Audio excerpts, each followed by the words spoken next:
Hi hello welcome to Yashwant Khushi channel.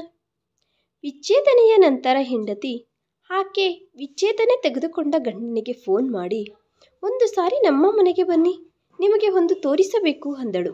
ಆತನು ಅಲ್ಲಿಗೆ ಬಂದ ಕೂಡಲೇ ಅಲ್ಲಿನ ದೃಶ್ಯವನ್ನು ನೋಡಿ ಅವನ ಪ್ರಪಂಚವೇ ಛಿದ್ರವಾಯಿತು. ಆಫೀಸಿನಿಂದ ಮನೆಗೆ ಬಂದ ಮೇಲೆ ಅಜಯ್ ಸೋಫಾದಲ್ಲಿ ಕುಳಿತುಕೊಂಡು ಟೈ ಬಿಚ್ಚುತ್ತಿದ್ದಾಗ ಆತನ ಮೊಬೈಲ್ ರಿಂಗ್ ಆಯಿತು. ಸ್ಕ್ರೀನ್ ಮೇಲೆ ಇರುವ ಆ ಹೆಸರನ್ನು ಆತನು ತನ್ನ ಜ್ಞಾಪಕಗಳಿಂದ ಒರೆಸಬೇಕು ಅಂದುಕೊಂಡನು. ಆ ಹೆಸರೇ ಶ್ರೇಷ್ಠ. ಸಿಟಿಗೆ ಬಂದಾಗ ಎಂತಹುದೇ ಪರಿಸ್ಥಿತಿಗಳಲ್ಲಾಗಲಿ ಆ ಮುಖವನ್ನು ನೋಡಬಾರದು ಎಂದು ಪ್ರಮಾಣ ಮಾಡಿ ಬಂದನು. ಒಂದು ಕ್ಷಣ ಆತನ ಉಸಿರು ನಿಂತು ಹೋಯಿತು. ಅಜಯ್ ಕೋಪದಿಂದ ಕಾಲ್ ಕಟ್ ಮಾಡಿದನು. ಜೋರಾಗಿ ಉಸಿರನ್ನು ತೆಗೆದುಕೊಳ್ಳುತ್ತಾ ಆತನೇ ಕೂಲ್ ಮಾಡಿಕೊಳ್ಳುವುದಕ್ಕೆ ಪ್ರಯತ್ನಿಸಿದನು. ಫೋನ್ ಮತ್ತೆ ರಿಂಗ್ ಆಯಿತು. ಅದೇ ಹೆಸರು. ಈ ಸಾರಿ ಆತನ ಸಹನೆ ನಶಿಸಿತು. ಆತನು ಫೋನ್ ರಿಸೀವ್ ಮಾಡಿ ಕೋಪದಿಂದ, ಏನು ವಿಷಯ, ಯಾಕೆ ಫೋನ್ ಮಾಡುತ್ತಿದ್ದೀಯಾ ಎಂದು ಕೇಳಿದನು. ಆ ಕಡೆಯಿಂದ ಶ್ರೇಷ್ಠ, ಅಜಯ್, ನಾನು ನಿಮ್ಮನ್ನು ಭೇಟಿಯಾಗಬೇಕು ಅಂದುಕೊಳ್ಳುತ್ತಿದ್ದೇನೆ. ಅಜಯ್ ಜೋರಾಗಿ ನಗುತ್ತಾ, ಭೇಟಿ ಆಗಬೇಕು ಅಂದುಕೊಳ್ಳುತ್ತಿದ್ದೀಯಾ? ನಿನಗೆ ನೆನಪಿದೆಯಾ, ನಾವಿಬ್ಬರು ಒಬ್ಬರಿಗೊಬ್ಬರು ಏನಾಗುತ್ತೀವಿ? ನಾವು ವಿಚ್ಛೇದನೆ ತೆಗೆದುಕೊಂಡಿದ್ದೇವೆ. ಈಗ ನಮ್ಮ ಮಧ್ಯೆ ಎಂತಹುದೇ ಸಂಬಂಧಗಳು ಇಲ್ಲ. ಅಜಯ್, ನನಗೆ ಎಲ್ಲ ನೆನಪಿದೆ. ಆದರೆ ನೀವು ಒಂದು ಬಾರಿ ದಿಲ್ಲಿಯಲ್ಲಿ ಇರುವ ನಮ್ಮ ಮನೆಗೆ ಬನ್ನಿ ಎಂದು ಶ್ರೇಷ್ಠ ಹೇಳಿದಳು. ಆಗ ಅಜಯ್ ಕೋಪದಿಂದ ಹೀಗೆ ಅಂದನು, ನಾನು ಯಾಕೆ ಬರಬೇಕು? ನೀನು ಮಾಡಿದ ಗಾಯಗಳು ವಾಸಿಯಾಗುವುದಕ್ಕೆ ನನಗೆ ತುಂಬ ತಿಂಗಳುಗಳು ಹಿಡಿದವು. ಈಗ ಮತ್ತೆ ನಾನು ನಿನಗೆ ಒಂದು ವಿಷಯವನ್ನು ತೋರಿಸಬೇಕು ಅಂದುಕೊಳ್ಳುತ್ತಿದ್ದೇನೆ ಎಂದು ಅಜಯ್ ಮಾತುಗಳಿಗೆ ಅಡ್ಡ ಹೇಳುತ್ತಾ ಶ್ರೇಷ್ಠ ಹೇಳಿದಳು. ತೋರಿಸಬೇಕು ಅಂದುಕೊಳ್ಳುತ್ತಿದ್ದೀಯಾ ಎಂದು ಅಜಯ್ ಆಶ್ಚರ್ಯಪಡುತ್ತಾ ಕಠಿಣವಾದ ಧ್ವನಿಯಿಂದ, ಶ್ರೇಷ್ಠ, ನೋಡು, ನೀನು ಏನು ತೋರಿಸಬೇಕು ಅಂದುಕೊಳ್ಳುತ್ತಿದ್ದೀಯೋ ಅದು ಫೋನಿನಲ್ಲಿ ಹೇಳು. ನಾನು ಎಲ್ಲಿಗೂ ಬರುವುದಿಲ್ಲ. ಇಲ್ಲ ಅಜಯ್, ಈ ಮಾತು ತುಂಬ ಮುಖ್ಯವಾಗಿರುವುದು. ನಾನು ಇದನ್ನು ಫೋನಿನಲ್ಲಿ ಹೇಳಲಾಗುವುದಿಲ್ಲ. ನೀನೇ ನಿನ್ನ ಕಣ್ಣುಗಳಿಂದ ನೋಡಬೇಕು ಎಂದು ಹೇಳಿದ ತಕ್ಷಣ ಅಜಯ್ ಹೃದಯ ವೇಗವಾಗಿ ಹೊಡೆದುಕೊಳ್ಳುತ್ತಿದೆ. ಕೊನೆಗೆ ಆಕೆ ಏನು ಹೇಳಬೇಕು ಅಂದುಕೊಳ್ಳುತ್ತಿದ್ದಾಳೆ ಎಂದು ಆತನು ಆಲೋಚನೆಯಲ್ಲಿ ಬಿದ್ದನು. ಶ್ರೇಷ್ಠ ಉತ್ತರ ಕೊಡುವುದಕ್ಕೆ ಬದಲು ಫೋನ್ ಡಿಸ್ಕನೆಕ್ಟ್ ಮಾಡಿದಳು. ಅಜಯ್ಗೆ ರಾತ್ರಿಯೆಲ್ಲ ನಿದ್ದೆ ಬರಲಿಲ್ಲ. ಆ ಕಡೆ ಈ ಕಡೆ ತಿರುಗಾಡುತ್ತಲೇ ಇದ್ದಾನೆ. ಕೆಲವು ಬಾರಿ ಆತನ ಮನಸ್ಸು ಕೆಲಸಕ್ಕೆ ಬಾರದ ವಿಷಯಗಳ ಬಗ್ಗೆ ಆಲೋಚಿಸಬೇಡ ಎಂದು ಹೇಳುತ್ತಿತ್ತು. ಮತ್ತೆ ಕೆಲವು ಬಾರಿ ಅಲ್ಲಿಗೆ ಹೋಗಿ ವಿಷಯ ಏನು ನೋಡು ಎಂದು ಹೇಳುತ್ತಿತ್ತು. ಬೆಳಗ್ಗೆ ಎದ್ದ ತಕ್ಷಣ ಏನಾದರೂ ಆಗಲಿ ಹೋಗಿ ಆಕೆ ಏನು ತೋರಿಸಬೇಕು ಅಂದುಕೊಳ್ಳುತ್ತಿದ್ದಾಳೋ ಒಂದು ಸರಿ ಹೋಗಿ ನೋಡಬೇಕು ಎಂದು ತೀರ್ಮಾನಿಸಿಕೊಂಡನು. ಆತನು ಆಫೀಸ್ನಲ್ಲಿ ರಜೆ ತೆಗೆದುಕೊಂಡು ಡೆಲ್ಲಿಗೆ ಫ್ಲೈಟ್ ಬುಕ್ ಮಾಡಿಕೊಂಡನು. ವಿಮಾನದ ಕಿಟಕಿಯಿಂದ ಹೊರಗಡೆ ನೋಡುತ್ತಾ ಆತನ ಮನಸ್ಸು ಪದೇ ಪದೇ ಆತ ಮತ್ತೆ ಶ್ರೇಷ್ಠ ಜೊತೆಯಾಗಿ ಇದ್ದ ಆ 4 ವರ್ಷಗಳ ಹಿಂದಕ್ಕೆ ಆತನ ಮನಸ್ಸು ಹೋಯಿತು. ಆತನು ಶ್ರೇಷ್ಠ ಜೊತೆಯಾಗಿ ಒಂದೇ ಮನೆಯಲ್ಲಿ ಇದ್ದ ಆ ದಿನಗಳು ಆತನು ನೆನಪು ಮಾಡಿಕೊಂಡನು. ಆಗ ಆತನ ಮನೆ ಶ್ರೇಷ್ಠ ನಗುವಿನಿಂದ ತುಂಬಿ ಇರುತ್ತಿತ್ತು.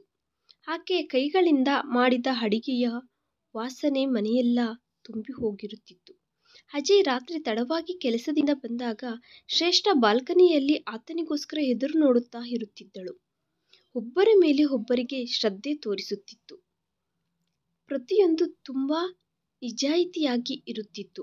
ಆದರೆ ತಪ್ಪು ಎಲ್ಲಿ ನಡೆದಿದೆ ಎಂದು ಆತನು ಆತನನ್ನೇ ಪ್ರಶ್ನಿಸಿಕೊಂಡನು.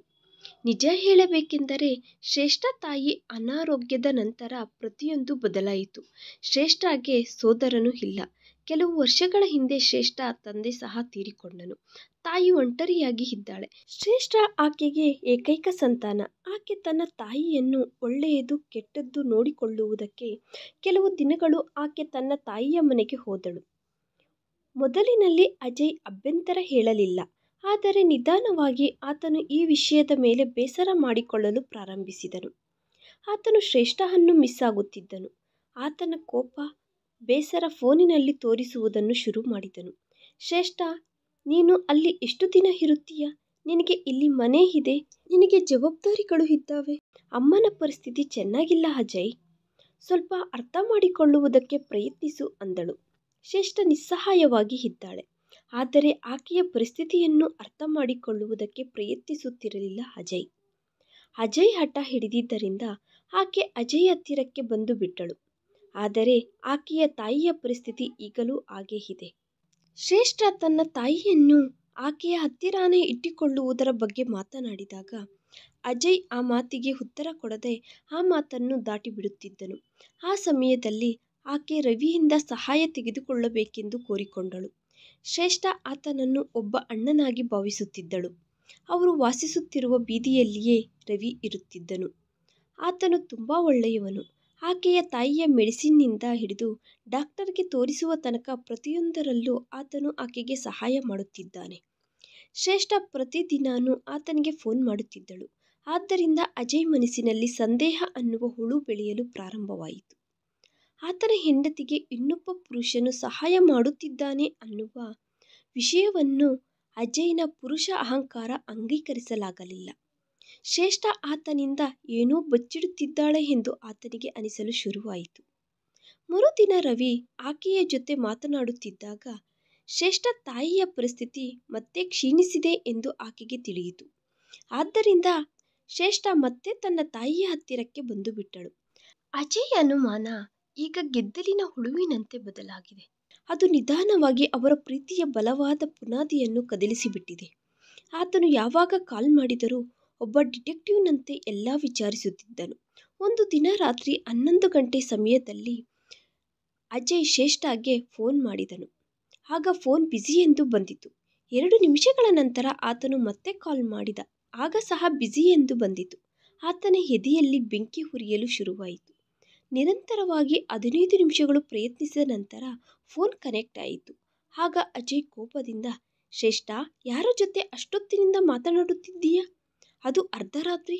ಆತನ ಧ್ವನಿ ಕಠಿಣವಾಗಿ ಇದೆ. ಬೇಗ ಬೇಗ ಫಾಸ್ಟ್ ಆಗಿ ಕೆಲಸಗಳು ಮಾಡಿದ್ದರಿಂದ, ಆಕೆ ತಾಯಿಗೆ ಸೇವೆಗಳು ಮಾಡಿದ್ದರಿಂದ ಶ್ರೇಷ್ಠ ತುಂಬ ಸುಸ್ತಾಗಿದ್ದಾಳೆ. ನಾನು ರವಿ ಅಣ್ಣನಿಗೆ ಫೋನ್ ಮಾಡಿದೆ. ಅಮ್ಮ ಬೆಳಗ್ಗೆನೇ ಹಾಕಿಕೊಳ್ಳುವ ಮೆಡಿಸಿನ್ ಮುಗಿದು ಹೋಗಿದೆ. ಆದ್ದರಿಂದ ಆ ಮೆಡಿಸಿನನ್ನು ತೆಗೆದುಕೊಂಡು ಬಾ ಎಂದು ಹೇಳುತ್ತಿದ್ದೇನೆ. ಶ್ರೇಷ್ಠ ರವಿಯನ್ನು ಪ್ರಶಂಸಿಸುತ್ತಾ ಹೀಗೆ ಅಂದಳು. ರವಿ ಇಲ್ಲದೆ ಇದ್ದಿದ್ದರೆ ನಾನು ಅಮ್ಮನನ್ನು ಹೇಗೆ ನೋಡಿಕೊಳ್ಳುತ್ತಿದ್ದೇನೋ ನನಗೆ ಗೊತ್ತಿಲ್ಲ ಅಂದಳು. ಇದನ್ನು ಕೇಳಿಸಿಕೊಂಡ ಅಜಯ್ ಮನಸ್ಸಿನಲ್ಲಿ ಬೆಂಕಿ ಇನ್ನಷ್ಟು ಉರಿದಂತೆ ಅನಿಸಿತು. ಏನ್ ಮೆಡಿಸಿನ್ ತೆಗೆದುಕೊಂಡು ಬಾ ಎಂದು ಹೇಳುತ್ತಿದ್ದೀಯಾ ಅನ್ನುತ್ತಾ ಅಜಯ್ ವಿಷಪೂರಿತವಾಗಿ ನಗೆದನು. ರಾತ್ರಿ 11 ಗಂಟೆಗೆ ನಿನಗೆ ಮೆಡಿಸಿನ್ ನೆನಪಾಗುತ್ತಿದೆಯಾ? ಇಲ್ಲದಿದ್ದರೆ ಮೆಡಿಸಿನ್ ನೆಪದಲ್ಲಿ ಇನ್ನೂ ಏನಾದರೂ ನಡೆಯುತ್ತಿದೆಯಾ? ನನಗೆ ಎಲ್ಲ ಅರ್ಥ ಆಗುತ್ತಿದ್ದಾವೆ ಅಂದಿದ್ದರಿಂದ ಶ್ರೇಷ್ಠ ಕಣ್ಣುಗಳಲ್ಲಿ ಕಣ್ಣೀರು ಬಂದವು. ಅಜಯ್, ನೀವು ಏನನ್ನುತ್ತಿದ್ದೀರಾ? ನೀವು ನನ್ನನ್ನು ಅನುಮಾನಿಸುತ್ತಿದ್ದೀರಾ? ನಾನು ಅನುಮಾನಿಸುತ್ತಿಲ್ಲ, ನನಗೆ ಖಚಿತವಾಗಿ ಗೊತ್ತು ಎಂದು ಅಜಯ್ ಜೋರಾಗಿ ಕಿರುಚುತ್ತಾ, ನಾನು ಇಲ್ಲಿ ನಿನಗೋಸ್ಕರ ಎದುರು ನೋಡುತ್ತಿದ್ದೇನೆ. ಆದರೆ ನೀನೇನು ಅಲ್ಲಿ ಇನ್ನೊಬ್ಬರ ಜೊತೆ ಎಂದು ಹೇಳುತ್ತಾ ಫೋನ್ ಡಿಸ್ಕನೆಕ್ಟ್ ಮಾಡಿಬಿಟ್ಟನು.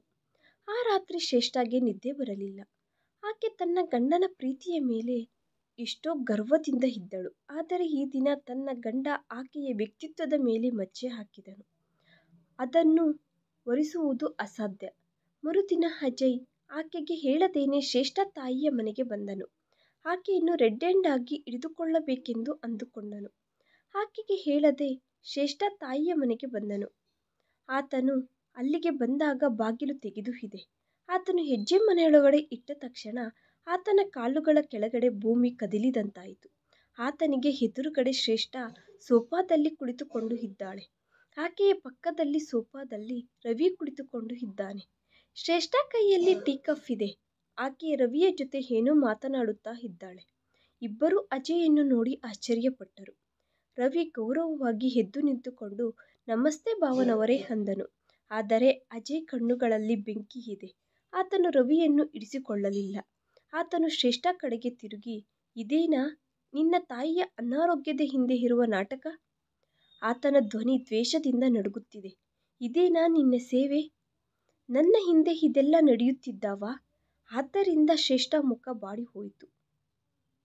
ಅಜಯ್, ನೀವು ನಿಮ್ಮ ಮಾತನ್ನು ಸ್ವಲ್ಪ ಕಂಟ್ರೋಲ್ ಮಾಡಿಕೊಳ್ಳಿ. ಯಾಕೆ ಅರ್ಥ ಇಲ್ಲದ ಮಾತುಗಳು ಮಾತನಾಡುತ್ತಿದ್ದೀರಾ? ಏನು ಅರ್ಥ ಇಲ್ಲದ ಮಾತುಗಳಾ ಅನ್ನುತ್ತಾ ಅಜಯ್ ಪಕ್ಕದಲ್ಲಿ ಇರುವ ಟೇಬಲ್ ಮೇಲೆ ಜೋರಾಗಿ ಹೊಡೆಯುತ್ತಾ, ಶ್ರೇಷ್ಠ, ನಾನು ಕುರುಡನಲ್ಲ. ನೀನು ಈ ವ್ಯಕ್ತಿಗೋಸ್ಕರ ನನ್ನನ್ನು, ನನ್ನ ಮನೆಯನ್ನು ಮರೆತೆ ಹೋದೆ.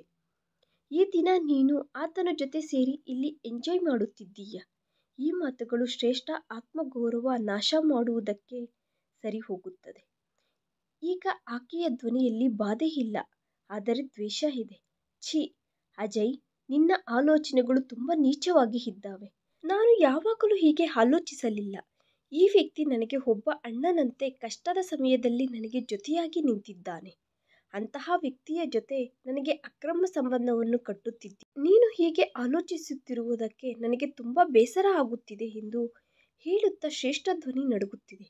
ಸಾಕು, ಇನ್ನು ನಿಲ್ಲಿಸು ನಿಮ್ಮ ಅಣ್ಣ ತಂಗಿಯ ನಾಟಕ ಅನ್ನುತ್ತಾ ಅಜಯ್ ತನ್ನ ನಿರ್ಣಯವನ್ನು ಹೇಳಿದನು. ಶ್ರೇಷ್ಠ, ಈ ದಿನ ಈ ಕ್ಷಣ ನಮ್ಮ ಈ ಬಂಧ ಮುಗಿಯುತ್ತದೆ ಅಂದಿದ್ದರಿಂದ ಆ ಮನೆಯೆಲ್ಲ ನಿಶಬ್ದ ಆಗುತ್ತದೆ. ಶ್ರೇಷ್ಠ ರಾತ್ರಿಯೆಲ್ಲ ವಿಗ್ರಹದಂತೆ ನಿಂತುಕೊಂಡು ಇದ್ದಾಳೆ.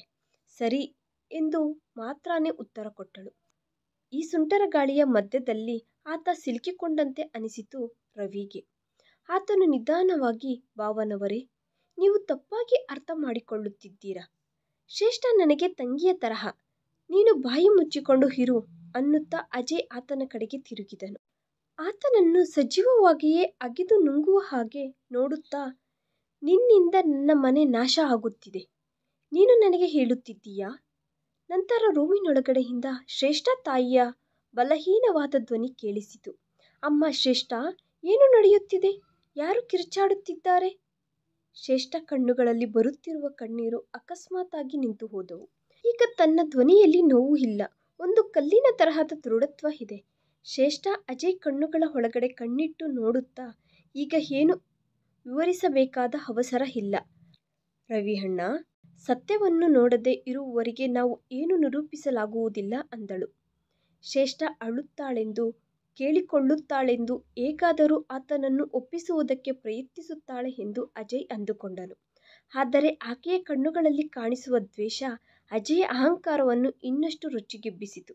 ಆತನು ಇನ್ನೂ ಏನೂ ಮಾತನಾಡದೆ ಆ ದಿನ ರಾತ್ರಿ ಮನೆಗೆ ಹೋಗಿ ತನ್ನ ತಾಯಿಯಾದ ಜಾನಕಿ ಅವರ ಹತ್ತಿರ ಎಲ್ಲ ಹೇಳಿದನು. ಆತನ ಕಥೆಯಲ್ಲಿ ಆತನಿಗೆ ಶ್ರೇಷ್ಠ ಒಬ್ಬ ಮೋಸಗಾತಿಯಾಗಿ ಆತನೇ ಮೋಸ ಹೋದ ಗಂಡನಂತೆ ಚಿತ್ರಿಸಿಕೊಂಡನು. ಆದರೆ ಜಾನಕಿಯವರು ಆತನ ಮಾತುಗಳನ್ನು ನಂಬಲಿಲ್ಲ.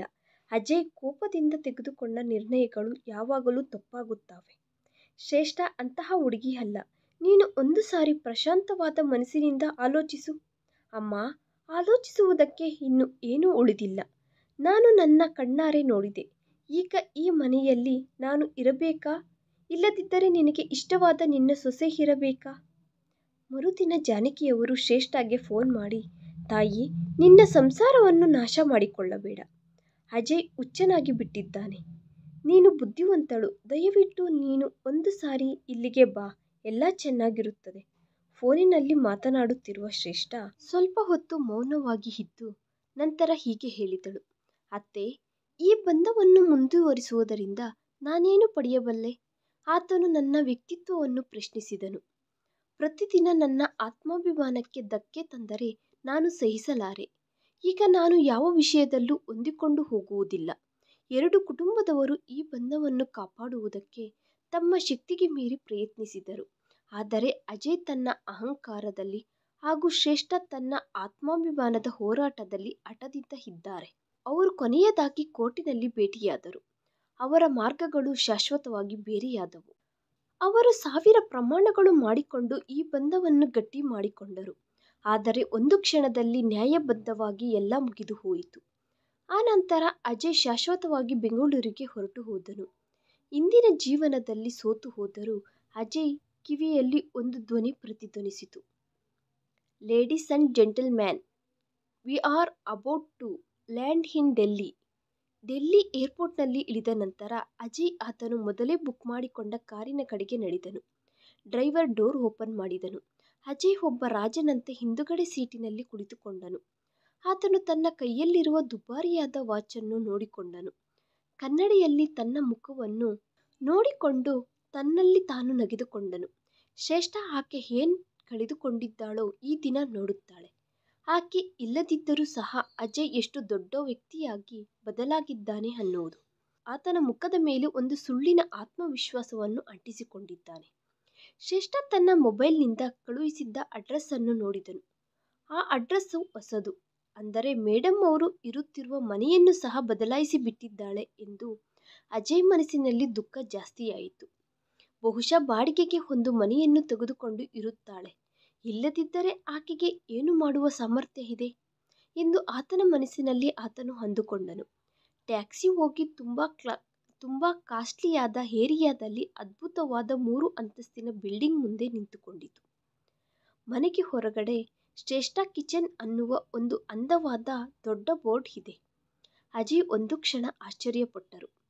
ಇದೇನು, ಶ್ರೇಷ್ಠ ಯಾವುದಾದರೂ ಹೊಸ ಕೆಲಸವನ್ನು ಪ್ರಾರಂಭಿಸಿದ್ದಾಳಾ? ಆತನು ಜೋರಾಗಿ ಒಂದು ಬಾರಿ ಶ್ವಾಸವನ್ನು ತೆಗೆದುಕೊಂಡು ದೊಡ್ಡ ಕಬ್ಬಿಣದ ಗೇಟಿನ ಮೇಲೆ ಇರುವ ಕಾಲಿಂಗ್ ಬೆಲ್ ಅನ್ನು ಹೊಡೆದನು. ನಂತರ ಆತನು ಕಾರ್ ಹತ್ತಿರದಿಂದ ಪಕ್ಕಕ್ಕೆ ಹೋಗಿ ನಿಂತುಕೊಂಡನು. ಆತನ ಎದೆ ವೇಗವಾಗಿ ಹೊಡೆದುಕೊಳ್ಳುತ್ತಿದೆ. ಆದರೆ ಆತನ ಮುಖದ ಮೇಲೆ ಗರ್ವ ಅನ್ನುವ ಮಾಸ್ಕ್ ಅನ್ನು ಹಾಕಿಕೊಂಡು ಇದ್ದಾನೆ. ನೀಟಾಗಿ ಯೂನಿಫಾರ್ಮ್ ಧರಿಸಿರುವ ಒಬ್ಬ ಹುಡುಗಿ ಬಾಗಿಲು ತೆಗೆದಳು. ಸರ್, ಹೇಳಿ. ನಾನು ಶ್ರೇಷ್ಠ ಅನ್ನು ಭೇಟಿಯಾಗಬೇಕು ಅಂದುಕೊಳ್ಳುತ್ತಿದ್ದೇನೆ, ಅಜಯ್ ಭಾರವಾದ ಧ್ವನಿಯಿಂದ ಅಂದನು. ಆ ಹುಡುಗಿ ಆತನನ್ನು ಒಳಗಡೆ ಕರೆದುಕೊಂಡು ಹೋಗಿ ಡ್ರಾಯಿಂಗ್ ರೂಮ್ ನಲ್ಲಿ ಕುಳಿಸಿ ಹೊರಟು ಹೋದಳು. ಅಜಯ್ ಸುತ್ತಲೂ ನೋಡಿದನು. ಡ್ರಾಯಿಂಗ್ ರೂಮ್ ಮುಂದೆ ಒಂದು ದೊಡ್ಡ ಹಾಲ್ ಇದೆ. ಅದನ್ನು ಒಂದು ಪ್ರೊಫೆಷನಲ್ ಕಿಚನ್ ಆಗಿ ಬದಲಾಯಿಸಿದ್ದಾರೆ. 8 ರಿಂದ 10 ಜನ ಮಹಿಳೆಯರು ಅಲ್ಲಿ ಚುರುಕಾಗಿ ಕೆಲಸ ಮಾಡುತ್ತಿದ್ದಾರೆ. ಕೆಲವರು ತರಕಾರಿಗಳು ಹಚ್ಚುತ್ತಿದ್ದಾರೆ, ಇನ್ನು ಕೆಲವರು ಟಿಫನ್ ಪ್ಯಾಕ್ ಮಾಡುತ್ತಿದ್ದಾರೆ. ಗಾಳಿಯಲ್ಲಿ ಆ ಮಸಾಲೆ ವಾಸನೆ ಹಾಗೂ ಆ ಕೆಲಸದ ಬ್ಯುಸಿಯಲ್ಲಿ ಆ ಹಾಲ್ ತುಂಬಿ ಇದೆ. ಆ ದೃಶ್ಯ ಒಬ್ಬ ಬಿಸಿನೆಸ್ ಹಬ್ ಅನ್ನು ಹೋಲಿಸಿ ಇದೆ. ಈ ಕಡೆ ಆಹಾರವನ್ನು ಜಾಸ್ತಿಯಾಗಿ ತಯಾರಿ ಮಾಡುತ್ತಿದ್ದಾರೆ. ಇದೆಲ್ಲ ನೋಡಿ ಅಜಯ್ ಆಶ್ಚರ್ಯಪಟ್ಟನು. ಆಗಲೇ ಒಂದು ಧ್ವನಿ ಕೇಳಿಸಿತು. ಮಾಧುರಿ, 100 ಟಿಫನ್ಗಳನ್ನು ಗುಪ್ತಾ ಮತ್ತೆ ಸ್ಯಾನ್ಸಿಸ್ ಆಫೀಸಿಗೆ ಡೆಲಿವರಿ ಮಾಡಬೇಕು ಅಂದಳು. ಬೇಗ ಮಾಡಿ ಅಂದಳು. ಅಜಯ್ ಆ ಧ್ವನಿ ಬರುತ್ತಿರುವ ಕಡೆಗೆ ನೋಡಿದನು. ಅಲ್ಲಿ ಶ್ರೇಷ್ಠ ನಿಂತುಕೊಂಡು ಇದ್ದಾಳೆ. ಆ ಶ್ರೇಷ್ಠನೇ, ಆದರೆ ಈ ದಿನ ಆಕೆ ಪೂರ್ತಿಯಾಗಿ ಭಿನ್ನವಾಗಿ ಕಾಣಿಸುತ್ತಿದ್ದಾಳೆ. ಆಕೆ ಅಂದವಾದ ನೀಲಿ ಬಣ್ಣದ ಸೀರೆಯನ್ನು ಧರಿಸಿದ್ದಾಳೆ. ಅದರ ಮೇಲೆ ಆಪ್ರಾನ್ ಅನ್ನು ಧರಿಸಿದ್ದಾಳೆ. ಆಕೆ ಕೂದಲನ್ನು ನೀಟಾಗಿ ಬನ್ನಂತೆ ಕಟ್ಟಿಕೊಂಡಿದ್ದಾಳೆ. ಆಕೆಯ ಮುಖದಲ್ಲಿ ಸುಸ್ತಿಗೆ ಬದಲಾಗಿ ಒಂದು ಪ್ರತ್ಯೇಕವಾದ ಹೊಳಪು ಕಾಣಿಸಿತು. ಆಕೆ ಮೊದಲಿಗಿಂತ ಈಗ ಇನ್ನಷ್ಟು ಅಂದವಾಗಿ ಕಾಣಿಸುತ್ತಿದ್ದಾಳೆ. ಶ್ರೇಷ್ಠ ಅಜಯ್ ಕಡೆಗೆ ನೋಡಿದಳು. ಆಕೆಯ ತುಟಿಗಳ ಮೇಲೆ ಸಣ್ಣನೆ ಚಿರುನಗೆ ಕಾಣಿಸಿತು. ಆ ನಗುವಿನಲ್ಲಿ ಏನೋ ಒಂದು ರಹಸ್ಯ ಇದೆ. ಆಕೆಯ ವಿಶ್ವಾಸ ಅಜಯ್ಯನ್ನು ಗೊಂದಲಕ್ಕೆ ಈಡು ಮಾಡಿತು. ನೀವು ಬಂದು ಬಿಟ್ಟಿರಾ ಎಂದು ಆಕೆ ತುಂಬ ಪ್ರಶಾಂತವಾಗಿ ಕೇಳಿದಳು. ಆದರೆ ಅಜಯ್ಗೆ ಆ ಪ್ರಶಾಂತತೆಯಲ್ಲಿ ಯಾವುದೋ ಒಂದು ತೊಂದರೆ ಬರುತ್ತಿರುವ ಹಾಗೆ ಅನಿಸಿತು. ಚೆನ್ನಾಗಿಯೇ ಇದೆ ಎಂದು ಅಜಯ್ ಕೆಲವು ಕ್ಷಣಗಳು ನಿಶ್ಶಬ್ದವಾಗಿ ನಿಂತುಕೊಂಡನು. ಶ್ರೇಷ್ಠ ಆಪ್ರಾನ್ ತೆಗೆದು ಕೈಗಳು ಒರೆಸಿಕೊಂಡು ಸೋಫಾ ಮುಂದೆ ಇರುವ ಚೇರಿನಲ್ಲಿ ಕುಳಿತುಕೊಂಡಳು. ಆಕೆಯ ಕಣ್ಣುಗಳಲ್ಲಿ ಒಂದು ವಿಚಿತ್ರವಾದ ಹೊಳಪು ಕಾಣಿಸಿತು. ಶ್ರೇಷ್ಠ ಸನ್ನೆ ಮಾಡುತ್ತಾ, ಕುಳಿತುಕೊಳ್ಳಿ, ನೀವು ತುಂಬ ದೂರ ಪ್ರಯಾಣ ಮಾಡಿ ಬಂದಂತೆ ಇದ್ದೀರಾ ಅಂದಿದ್ದರಿಂದ ಅಜಯ್ ಈ ಸಂಭಾಷಣೆಯನ್ನು ತನ್ನ ಕಂಟ್ರೋಲ್ಗೆ ತೆಗೆದುಕೊಳ್ಳಬೇಕು ಅಂದುಕೊಂಡನು. ಆತನು ಸೂಟನ್ನು ಸರಿ ಮಾಡಿಕೊಂಡು ಸೋಫಾ ಮೇಲೆ ಕುಳಿತುಕೊಂಡು ಹೀಗೆ ಹೇಳಲು ಶುರು ಮಾಡಿದನು. ನಾನು ಬೆಂಗಳೂರಿನಿಂದ ಡಿಲ್ಲಿಗೆ ಬರುವುದಕ್ಕೆ ದೊಡ್ಡದಾಗಿ ಕಷ್ಟ ಏನು ಪಡಲಿಲ್ಲ. ನಾನು ಬಿಸಿನೆಸ್ ಕ್ಲಾಸ್ನಲ್ಲಿ ಬಂದೆ. ಆತನ ಮಾತುಗಳು ಶ್ರೇಷ್ಠ ಅನ್ನು ಪ್ರಭಾವಿತಳನ್ನಾಗಿ ಮಾಡಲಾಗಲಿಲ್ಲ. ಒಳ್ಳೆಯದು ಎಂದು ಮಾತ್ರನೇ ಆಕೆ ಹೇಳಿದಳು. ಈ ರಿಯಾಕ್ಷನ್ ಅಜಯ್ ಅಂಚನೆಗಳಿಗೆ ಪೂರ್ತಿಯಾಗಿ ವಿರುದ್ಧವಾಗಿ ಇದೆ. ಆತನನ್ನು ನೋಡಿ ಶ್ರೇಷ್ಠ ಪ್ರಭಾವಿತಳಾಗಿ ಅಸೂಯೆ ಪಡಬೇಕು. ಇಲ್ಲದಿದ್ದರೆ ಕನಿಷ್ಠ ಸ್ವಲ್ಪದರಲ್ಲಿ ಸ್ವಲ್ಪ ಆದರೂ ಭಾವೋದ್ವೇಗಗಳು ತೋರಿಸಬೇಕೆಂದು ಆತನು ಕೋರಿಕೊಂಡನು. ಆದರೆ ಆತನಿಗೆ ಮಾತ್ರ ವ್ಯತ್ಯಾಸ ಏನೂ ಕಾಣಿಸಲಿಲ್ಲ. ಇದೆಲ್ಲ ಏನು ಎಂದು ಅಜಯ್ ಸುತ್ತಲೂ ನೋಡುತ್ತಾ ಕೇಳಿದನು. ಯಾವಾಗಲಿನಿಂದ? ಅಂದರೆ ಈ ವ್ಯಾಪಾರದ ಬಗ್ಗೆನಾ? ಶ್ರೇಷ್ಠ ಚಿರುನಗೆ ನಗುತ್ತಾ, ನಾನು ನಿಮ್ಮಿಂದ ದೂರ ಆದಾಗಲಿಂದಲೂ. ನಾನು ಕೇವಲ 8 ಜನದಿಂದ 10 ಜನಕ್ಕೆ ಮಾತ್ರನೇ ಟಿಫನ್ ತಯಾರಿ ಮಾಡುತ್ತಿದ್ದೆ. ಆದರೆ ಈಗ ನಾನು ಪ್ರತಿದಿನ 300 ಜನಕ್ಕಿಂತ ಜಾಸ್ತಿ ಟಿಫನ್ಗಳನ್ನು ಮಾಡುತ್ತಿದ್ದೇನೆ. ನನಗೆ ಡಿಲ್ಲಿಯಲ್ಲಿಯೇ ಕಂಪನಿಗಳಲ್ಲಿ ಕಾಂಟ್ರಾಕ್ಟ್ಗಳು ಇದ್ದಾವೆ. ಅಜಯ್ ಈಗ ಅಸೂಯೆಪಟ್ಟನು. ಆತನಿಂದ ವಿಚ್ಛೇದನ ತೆಗೆದುಕೊಂಡ ಮಾಜಿ ಹೆಂಡತಿ ಆತನಿಗಿಂತ ಜಾಸ್ತಿ ವಿಜಯವಂತಳಾಗಿ ಸಂತೋಷವಾಗಿ ಕಾಣಿಸುತ್ತಿದ್ದಾಳೆ. ಅದಕ್ಕೇನಾ ನೀನು ನನ್ನನ್ನು ಕರೆದಿದ್ದು? ನಿನ್ನ ವಿಜಯವನ್ನು ತೋರಿಸಿಕೊಳ್ಳಬೇಕು ಎಂದು ಅಲ್ವಾ? ಅಜಯ್ ಧ್ವನಿಯಲ್ಲಿ ಬೇಸರ ಈಗ ಸ್ಪಷ್ಟವಾಗಿ ಕಾಣಿಸುತ್ತಿದೆ. ಶ್ರೇಷ್ಠ ತಲೆ ಅಲ್ಲಾಡಿಸುತ್ತಾ, ಇಲ್ಲ ಅಜಯ್, ನಾನು ತೋರಿಸಬೇಕಾಗಿರುವುದು ಇನ್ನೂ ಉಳಿದು ಇದೆ. ಆಕೆಯ ಧ್ವನಿಯಲ್ಲಿ ಒಂದು ಗಾಂಭೀರ್ಯತೆ ಬಂದು ಬಿಟ್ಟಿದೆ. ಅದು ಮೇಲಿನ ರೂಮಿನಲ್ಲಿ ಇದೆ. ಕೇಳಿಸಿಕೊಂಡ ತಕ್ಷಣ ಅಜಯ್ ಎದೆ ಜೋರಾಗಿ ಹೊಡೆದುಕೊಳ್ಳಲು ಶುರುವಾಯಿತು. ಮೇಲೆ? ಏನಿದೆ ಮೇಲೆ? ಶ್ರೇಷ್ಠ ಎದ್ದು ನಿಂತುಕೊಂಡು, ನಡೆಯಿರಿ, ನಿಮಗೆ ತೋರಿಸುತ್ತೇನೆ. ಈಗ ಅಜಯ್ನ ಗರ್ವ ಭಯವಾಗಿ ಬದಲಾಗಿದೆ. ನಾನಾ?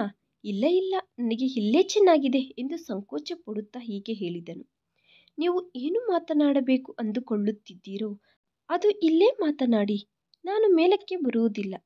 ಆಗ ಶ್ರೇಷ್ಠ ಅಜಯ್ ಕಣ್ಣುಗಳ ಒಳಗಡೆ ಕಣ್ಣುಗಳಿಟ್ಟು ನೋಡುತ್ತಾ, ಅಜಯ್, ನೀವು ಈಗ ಇಷ್ಟು ದೂರ ಬಂದಿದ್ದೀರಾ, ಇನ್ನು ಕೆಲವು ಹೆಜ್ಜೆಗಳು ಹಾಕಿದರೆ ಸಾಕು.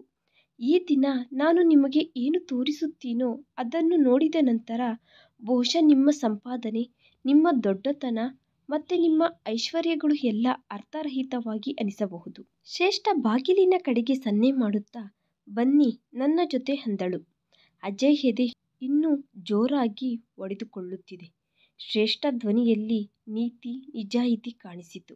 ಆತನು ಹೋಗಬಾರದು ಅಂದುಕೊಳ್ಳುತ್ತಲೇ ಏನೋ ಹಿಪ್ನೋಟೈಸ್ಗೆ ಗುರಿಯಾದ ವ್ಯಕ್ತಿಯಂತೆ ಆಕೆಯ ಹಿಂದೆನೇ ಹೋದನು. ಆತನ ಮನಸ್ಸು ಆಶ್ಚರ್ಯಪಡಿಸುವ ಒಂದು ತಿಳಿಯದ ದೃಶ್ಯದ ಕಡೆಗೆ ಆತನನ್ನು ಕರೆದುಕೊಂಡು ಹೋಯಿತು. ಮೇಲೆ ಅಂತಸ್ತಿನಲ್ಲಿ ಇರುವ ವಾತಾವರಣ ಕೆಳಗಡೆ ಇರುವ ವಾತಾವರಣಕ್ಕೆ ಪೂರ್ತಿಯಾಗಿ ಭಿನ್ನವಾಗಿ ಇದೆ. ಇಲ್ಲಿ ಒಂದು ಪ್ರಶಾಂತವಾದ ವಾತಾವರಣ ಇದೆ. ಶ್ರೇಷ್ಠ ಕ್ಲೋಸ್ ಮಾಡಿರುವ ಬಾಗಿಲಿನ ಹತ್ತಿರಕ್ಕೆ ಹೋಗಿ ನಿಂತುಕೊಂಡಳು. ಆದರೆ ಅದನ್ನು ಓಪನ್ ಮಾಡಲಿಲ್ಲ. ಆಕೆ ಒಂದು ಸಾರಿ ಹಿಂದಕ್ಕೆ ತಿರುಗಿ ಅಜಯ್ ಕಡೆಗೆ, ಒಂದು ಸಾರಿ ಹುಷಾರಾಗಿ ನೋಡಿ ಅಜಯ್, ನಿಮ್ಮ ಗರ್ವವನ್ನು, ನಿಮ್ಮ ಕೋಪವನ್ನು ಒಂದು ಕ್ಷಣ ಹೊರಗಡೆಯೇ ಬಿಟ್ಟು ಬಿಡಿ ಅಂದಿದ್ದರಿಂದ ಅಜಯ್ ಏನೂ ಹೇಳಲಾಗಲಿಲ್ಲ. ಒಳಗಡೆ ಹೋಗುವ ಮೊದಲು ನಾನು ನಿನ್ನನ್ನು ಒಂದು ಮಾತು ಕೇಳಬಹುದಾ ಎಂದು ಶ್ರೇಷ್ಠ ಅಂದಳು. ಅಜಯ್ ಸರಿ ಅಂದಂತೆ ತಲೆ ಅಲ್ಲಾಡಿಸಿದನು. ಅಜಯ್, ನೀನು ಕೊನೆಯ ಬಾರಿ ನಿಮ್ಮ ಅಮ್ಮನ ಹತ್ತಿರ ಯಾವಾಗ ಮಾತನಾಡಿದೆ ಅಂದ ಈ ಪ್ರಶ್ನೆ ಅಜಯ್ ಮನಸ್ಸಿನಲ್ಲಿ ಚಾಕುವಿನಿಂದ ಚುಚ್ಚಿದಂತೆ ಚುಚ್ಚಿಕೊಳ್ಳಿತು. ಆತನಿಗೆ ಈ ವಿಷಯ ಸರಿಯಾಗಿ ನೆನಪಿಲ್ಲ. ಬಹುಶಃ 2 ತಿಂಗಳುಗಳ ಹಿಂದೆ, ಇಲ್ಲದಿದ್ದರೆ 3 ತಿಂಗಳುಗಳ ಹಿಂದೆನಾ? ಆತನು ಎಂತಹುದೇ ಉತ್ತರ ಕೊಡಲಿಲ್ಲ. ಕೇವಲ ತಲೆ ಬಗ್ಗಿಸಿಕೊಂಡನು. ಶ್ರೇಷ್ಠ ಗಟ್ಟಿಯಾಗಿ ಉಸಿರನ್ನು ತೆಗೆದುಕೊಂಡು, ಬಹುಶಃ ನೀವು ಉತ್ತರ ಹೇಳುವ ಅವಸರ ಸಹ ಇಲ್ಲ ಎಂದು ಹೇಳಿ ಆಕೆ ನಿಧಾನವಾಗಿ ಬಾಗಿಲು ತಳ್ಳಿದಳು. ಬಾಗಿಲು ಓಪನ್ ಆಯಿತು. ಒಳಗಡೆ ಇರುವ ದೃಶ್ಯವನ್ನು ನೋಡಿ ಅಜಯ್ ಕಣ್ಣುಗಳಿಗೆ ಕತ್ತಲು ತುಂಬಿಕೊಂಡಿತು. ಆತನ ಎದೆ ಹೊಡೆದುಕೊಳ್ಳುವುದು ನಿಂತು ಹೋಯಿತು. ಆತನ ಕಾಲುಗಳ ಕೆಳಗಡೆ ಭೂಮಿ ಕದಿಲಿದಂತಾಯಿತು. ಒಬ್ಬ ವೃದ್ಧೆ ಮಹಿಳೆ ಮಂಚದ ಮೇಲೆ ಮಲಗಿಕೊಂಡು ಇದ್ದಾಳೆ. ಆ ವೃದ್ಧೆ ಇನ್ಯಾರೋ ಅಲ್ಲ, ಆತನ ಸ್ವಂತ ತಾಯಿ ಜಾನಕಿಯವರು. ಆದರೆ ಅಲ್ಲಿ ಇರುವ ಆಕೆ ಆತನಿಗೆ ತಿಳಿದಿರುವ ತಾಯಿ ಅಲ್ಲ. ಆಕೆ ಮೂಳೆಗಳು ಇರುವ ಅಸ್ಥಿಪಂಜರದ ಹಾಗೆ ಇದ್ದಾಳೆ. ಆಕೆ ಮುಖ ಎಲ್ಲ ಬಾಡಿ ಹೋಗಿದೆ. ಕಣ್ಣುಗಳು ಒಳಕ್ಕೆ ಹೋಗಿ ಕೆನ್ನೆಗಳೆಲ್ಲ ಕರಗಿ ಹೋಗಿದ್ದಾವೆ. ಆಕೆಯ ತಲೆಯ ಹತ್ತಿರ ಒಂದು ಗ್ಲೂಕೋಸ್ ಬಾಟಲು ತೂಗಾಡುತ್ತಿದೆ. ಹತ್ತಿರದಲ್ಲಿರುವ ಟೇಬಲ್ ಮೇಲೆ ತುಂಬ ತರಹದ ಮೆಡಿಸಿನ್ಗಳು ಇದ್ದಾವೆ. ಅಜಯ್ ಜೋರಾಗಿ ಕಿರುಚಾಡಿದನು. ಆತನು ತನ್ನ ಸ್ವಂತ ತಾಯಿಯನ್ನು ಗುರುತು ಹಿಡಿಯಲಾಗಲಿಲ್ಲ. ಅಮ್ಮ ಎಂದು ಕಿರುಚುತ್ತಿದ್ದರೆ ಬಾಧೆಯಿಂದ ಆತನ ಧ್ವನಿ ನಡುಗುತ್ತಿದೆ. ತನ್ನ ಮಗ ತನ್ನ ಮುಂದೆ ಕಾಣಿಸುವುದನ್ನು ನೋಡಿ ಜಾನಕಿ ಅವರ ಕತ್ತಲು ತುಂಬಿರುವ ಕಣ್ಣುಗಳು ಒಂದು ಕ್ಷಣ ಬೆಳಕು ಬಂದಂತಾಯಿತು. ಆದರೆ ಮತ್ತೊಂದು ಕ್ಷಣ ಆ ಬೆಳಕು ಕಣ್ಣೀರಾಗಿ ಬದಲಾಯಿತು. ಆಕೆ ಮಂಚವನ್ನು ಆಸರೆಯಾಗಿ ಮಾಡಿಕೊಂಡು ಕುಳಿತುಕೊಂಡಿದ್ದಾರೆ. ಅಜಯ್, ನೀನೇನಾ ಇದು? ಆಕೆಯ ಧ್ವನಿ ತುಂಬ ಮೃದುವಾಗಿ ಕಿಲೋಮೀಟರ್ ದೂರದಿಂದ ಬರುತ್ತಿದ್ದ ಹಾಗೆ ಇದೆ. ಅಜಯ್ ದಿಗ್ಭ್ರಾಂತಿಗೆ ಗುರಿಯಾಗಿ ನಿಂತುಕೊಂಡಿದ್ದು ಹೋದನು. ಆತನ ಮೆದುಳು ಕೆಲಸ ಮಾಡಲಿಲ್ಲ. ಆತನು ತೋರಿಸುವುದಕ್ಕೆ ಬಂದ ಗರ್ವ, ಆ ಅಹಂಕಾರ ಎಲ್ಲ ಒಂದು ಕ್ಷಣದಲ್ಲಿ ಕರಗಿ ಕಣ್ಣುಗಳಿಂದ ಪ್ರವಹಿಸುವುದಕ್ಕೆ ಸಿದ್ಧವಾಗಿ ಇದ್ದಾವೆ. ಆತನು ತಡಬಡುತ್ತಾ ಮಂಚದ ಹತ್ತಿರಕ್ಕೆ ಹೋಗಿ, ಅಮ್ಮ, ನೀನು ಇಲ್ಲಿಗೆ ಹೇಗೆ ಬಂದೆ? ನಿನ್ನ ಪರಿಸ್ಥಿತಿ ಹೀಗೆ ಯಾಕೆ ಆಗಿ ಹೋಯಿತು? ಏನು ನಡೆಯಿತು? ಆತನು ಒಂದೇ ಸರಿ ತುಂಬ ಪ್ರಶ್ನೆಗಳು ಕೇಳಿದನು. ನೀನು ಅಣ್ಣನ ಹತ್ತಿರ ಇದ್ದೆ ಅಲ್ವಾ? ಮತ್ತೆ ನೀನು ಈ ಸ್ಥಿತಿಯಲ್ಲಿ ಇಲ್ಲಿಗೆ ಹೇಗೆ ಬಂದೆ? ಜಾನಕಿ ಅವರು ಏನೂ ಹೇಳಲಾಗಲಿಲ್ಲ. ಆಕೆಯ ಕಣ್ಣುಗಳಿಂದ ಕಣ್ಣೀರು ಬರಲು ಶುರುವಾಯಿತು. ಇಲ್ಲಿಯ ತನಕ ಬಾಗಿಲಿನ ಹತ್ತಿರ ನಿಶ್ಶಬ್ದವಾಗಿ ನಿಂತುಕೊಂಡು ಇದ್ದ ಶ್ರೇಷ್ಠ ಮುಂದಕ್ಕೆ ಬಂದು ಆಕೆ ಜಾನಕಿಯವರ ತಲೆಯನ್ನು ಹಿಡಿದುಕೊಂಡು ಆಕೆಯ ಕಣ್ಣೀರನ್ನು ಒರೆಸಿದಳು. ನಂತರ ಆಕೆ ಅಜಯ್ ಕಡೆಗೆ ನೋಡಿ, ನಿಮಗೆ ಉತ್ತರ ಬೇಕೆಂದರೆ ಅತ್ತೆಯವರನ್ನು ಕೇಳಿ, ಆ ಮಗನ ಕಥೆಯನ್ನು ಕೇಳಿ. ನೀವು ನಿಮ್ಮ ತಾಯಿಯನ್ನು ಭಾರವಾಗಿ ಭಾವಿಸಿ ಆಕೆಯನ್ನು ನಿಮ್ಮ ಅಣ್ಣನ ಹತ್ತಿರ ಬಿಟ್ಟು ಹೋದಿರಿ. ನಿಮ್ಮ ತಾಯಿ ಬದುಕಿದ್ದಾರಾ ಇಲ್ಲದಿದ್ದರೆ ಸತ್ತಿದ್ದಾರಾ ಎಂದು ಸಹ ನೀವು ತಿರುಗಿ ನೋಡಲಿಲ್ಲ. ಶ್ರೇಷ್ಠ ಮಾತುಗಳು ಅಜಯ್ಗೆ ಬಾಣದಂತೆ ಚುಚ್ಚಿಕೊಂಡವು. ಆತನು ಅಲ್ಲೇ ಮಂಚದ ಹತ್ತಿರ ಮೊಣಕಾಲುಗಳ ಮೇಲೆ ಕುಳಿತುಕೊಂಡು ಇದ್ದು ಹೋದನು. ಆತನು ಆತನ ತಾಯಿಯ ಕೈಗಳನ್ನು ಹಿಡಿದುಕೊಂಡನು. ಆತನ ಕಣ್ಣುಗಳಲ್ಲಿ ಕಣ್ಣೀರು ನಿಲ್ಲದೆ ಹಾಗೆ ಬರುತ್ತಲೇ ಇದ್ದಾವೆ. ಅಮ್ಮ, ಹೇಳು, ಇದೆಲ್ಲ ಹೇಗೆ ನಡೆಯಿತು? ಆತನ ಧ್ವನಿ ಕೇಳಿದ ತಕ್ಷಣ ಜಾನಕಿ ಅವರ ಕಣ್ಣುಗಳಲ್ಲಿ ನೀರು ಸುರಿದವು. ಆಕೆ ಅಜಯ್ ತಲೆಯ ಮೇಲೆ ಕೈಯಿಟ್ಟು ಸವರುತ್ತಾ ಹೀಗೆ ಹೇಳಲು ಶುರು ಮಾಡಿದಳು. ಅಜಯ್, ನೀನು ಹೊರಟು ಹೋದಾಗ ನನಗೆ ಹೀಗೆ ಅನಿಸಿತು. ಒಬ್ಬ ಮಗ ಇಲ್ಲದಿದ್ದರೆ ಏನಾಯಿತು, ಇನ್ನೊಬ್ಬ ಮಗ ಇದ್ದಾನೆ ಅಲ್ವಾ ಅಂದುಕೊಂಡೆ. ಮೊದಲಿನಲ್ಲಿ ನಿಮ್ಮ ಅಣ್ಣ ನನ್ನನ್ನು ತುಂಬ ಚೆನ್ನಾಗಿ ನೋಡಿಕೊಳ್ಳುತ್ತಿದ್ದನು. ಆದರೆ ದಿನಗಳು ಕಳೆಯುತ್ತಾ ನಾನು ನಿಮ್ಮ ಅತ್ತಿಗೆಗೆ ಇಷ್ಟ ಆಗದೆ ನಾನು ಆತನಿಗೆ ಭಾರವಾಗಿ ಅನಿಸಲು ಶುರುವಾಯಿತು. ನಿಮ್ಮ ಅತ್ತಿಗೆ ಯಾವಾಗಲೂ ಹೀಗೆ ಹೇಳುತ್ತಿದ್ದಳು, ಅತ್ತೆ, ನೀವು ದಿನ ಪೂರ್ತಿ ಹಾಗೆ ಮಂಚದ ಮೇಲೆ ಮಲಗಿಕೊಂಡು ಇರುತ್ತೀರಾ, ಯಾವ ಕೆಲಸನೂ ಮಾಡುವುದಿಲ್ಲ. ನಿಮಗೆ ಸೇವೆಗಳು ಮಾಡಲಾಗದೆ ಸಾಯುತ್ತಿದ್ದೇನೆ. ನಿಮ್ಮ ಮೆಡಿಸಿನ್ಗೆ ಆಗುವ ಖರ್ಚುಗಳಿಂದ ಮನೆ ರೇಷನ್ನೆಲ್ಲ ತೆಗೆದುಕೊಂಡು ಬರಬಹುದು ಎಂದು ಗೊಣಗುತ್ತಿದ್ದಳು. ನಾನು ಎಲ್ಲ ಕೇಳಿಸಿಕೊಳ್ಳುತ್ತಿದ್ದೆ, ಆದರೂ ಮೌನವಾಗಿ ಇರುತ್ತಿದ್ದೆ.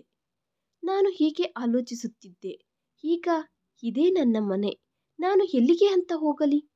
ಒಂದು ದಿನ ನಿಮ್ಮ ಅತ್ತಿಗೆ ನನ್ನ ಜವಾಬ್ದಾರಿಯನ್ನು ತೆಗೆದುಕೊಳ್ಳುವುದಿಲ್ಲ ಎಂದು ಸ್ಪಷ್ಟವಾಗಿ ಹೇಳಿಬಿಟ್ಟಳು. ಆ ದಿನ ಮನೆಯಲ್ಲಿ ತುಂಬ ದೊಡ್ಡ ಜಗಳಗಳು ಆದವು. ನಾನು ಎಷ್ಟೋ ನಂಬಿಕೆಯಿಂದ ನಿಮ್ಮ ಅಣ್ಣನ ಕಡೆಗೆ ನೋಡಿದೆ. ಆತನು ತನ್ನ ತಾಯಿಗೋಸ್ಕರ ಜಗಳ ಆಡುತ್ತಾನೆ, ಆತನ ಹೆಂಡತಿಯನ್ನು ಸಮುದಾಯಿಸುತ್ತಾನೆ ಅಂದುಕೊಂಡೆ. ಆದರೆ ಅಜಯ್, ನಿಮ್ಮ ಅಣ್ಣ ಮಾತ್ರ ಮೌನವಾಗಿ ಇದ್ದು ಹೋದನು. ಆತನು ತನ್ನ ಹೆಂಡತಿಗೆ ವಿರುದ್ಧವಾಗಿ ಒಂದು ಮಾತು ಸಹ ಮಾತನಾಡಲಿಲ್ಲ. ಆ ದಿನ ನನಗೆ ಅರ್ಥ ಆಯಿತು, ಈ ಮನೆಯಲ್ಲಿ ನನಗೆ ಎಂತಹುದೇ ಸ್ಥಾನ ಇಲ್ಲ ಎಂದು. ಮರುದಿನ ಬೆಳಗ್ಗೆ ನಿಮ್ಮ ಅಣ್ಣ ನನ್ನ ಹತ್ತಿರಕ್ಕೆ ಬಂದು, ಅಮ್ಮ ನಡಿ, ಈ ದಿನ ನಿನ್ನನ್ನು ದೇವಸ್ಥಾನಕ್ಕೆ ಕರೆದುಕೊಂಡು ಹೋಗುತ್ತೇನೆ, ನಿನಗೂ ಸಹ ಪ್ರಶಾಂತವಾಗಿ ಇರುತ್ತದೆ ಅಂದಿದ್ದರಿಂದ ನಾನು ತುಂಬ ಸಂತೋಷಪಟ್ಟೆ. ನನ್ನ ಮಗ ಆತನು ಮಾಡಿದ ತಪ್ಪನ್ನು ತಿಳಿದುಕೊಂಡಿದ್ದಾನೆ ಎಂದು ನಾನು ಅಂದುಕೊಂಡೆ. ನಾನು ಚೆನ್ನಾಗಿರುವ ಸೀರೆ ಹುಟ್ಟಿಕೊಂಡು ಆತನ ಜೊತೆ ಕಾರಿನಲ್ಲಿ ಕುಳಿತುಕೊಂಡೆ. ಊರಿನ ಹೊರಗಡೆ ಇರುವ ಒಂದು ದೊಡ್ಡ ಹಳೆಯ ಬಿಲ್ಡಿಂಗ್ ಮುಂದೆ ಹೋಗಿ ಕಾರು ನಿಂತುಕೊಂಡಿತು. ಆತನು ನನ್ನ ಕೈಯನ್ನು ಹಿಡಿದುಕೊಂಡು ಗೇಟಿನ ಒಳಗಡೆ ಕರೆದುಕೊಂಡು ಹೋಗಿ ಹೀಗೆ ಹೇಳಿದನು, ಅಮ್ಮ, ಈಗಿನಿಂದ ಇದೇ ನಿನ್ನ ಮನೆ. ನಾನು ಆತನನ್ನು ಕಿರುಚುತ್ತಾ ಕರೆಯುತ್ತಲೇ ಇದ್ದೇನೆ. ಆದರೂ ಅಜಯ್, ಅವನು ಒಂದು ಸರಿ ಅಂದರೆ ಒಂದು ಸರಿ ಸಹ ಹಿಂದಕ್ಕೆ ತಿರುಗಿ ನೋಡಲಿಲ್ಲ. ಅಜಯ್, ಅದು ವೃದ್ಧಾಶ್ರಮ ಅನ್ನುತ್ತಾ ಜಾನಕಿಯವರು ಜೋರಾಗಿ ಅಳುತ್ತಾ, ಅಜಯ್, ಅದು ಹೆಸರಿಗೆ ಮಾತ್ರನೇ ಆಶ್ರಮ, ಆದರೆ ಅದು ನರಕಕ್ಕಿಂತ ದಾರುಣವಾಗಿ ಇದೆ.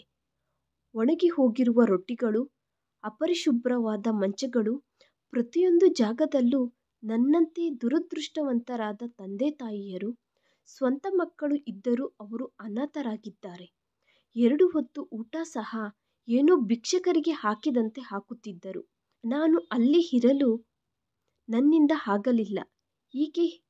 ಹೀಗೆ ಹೇಳಿ ಆಕೆ ನಡುಗಲು ಶುರು ಮಾಡಿದಳು.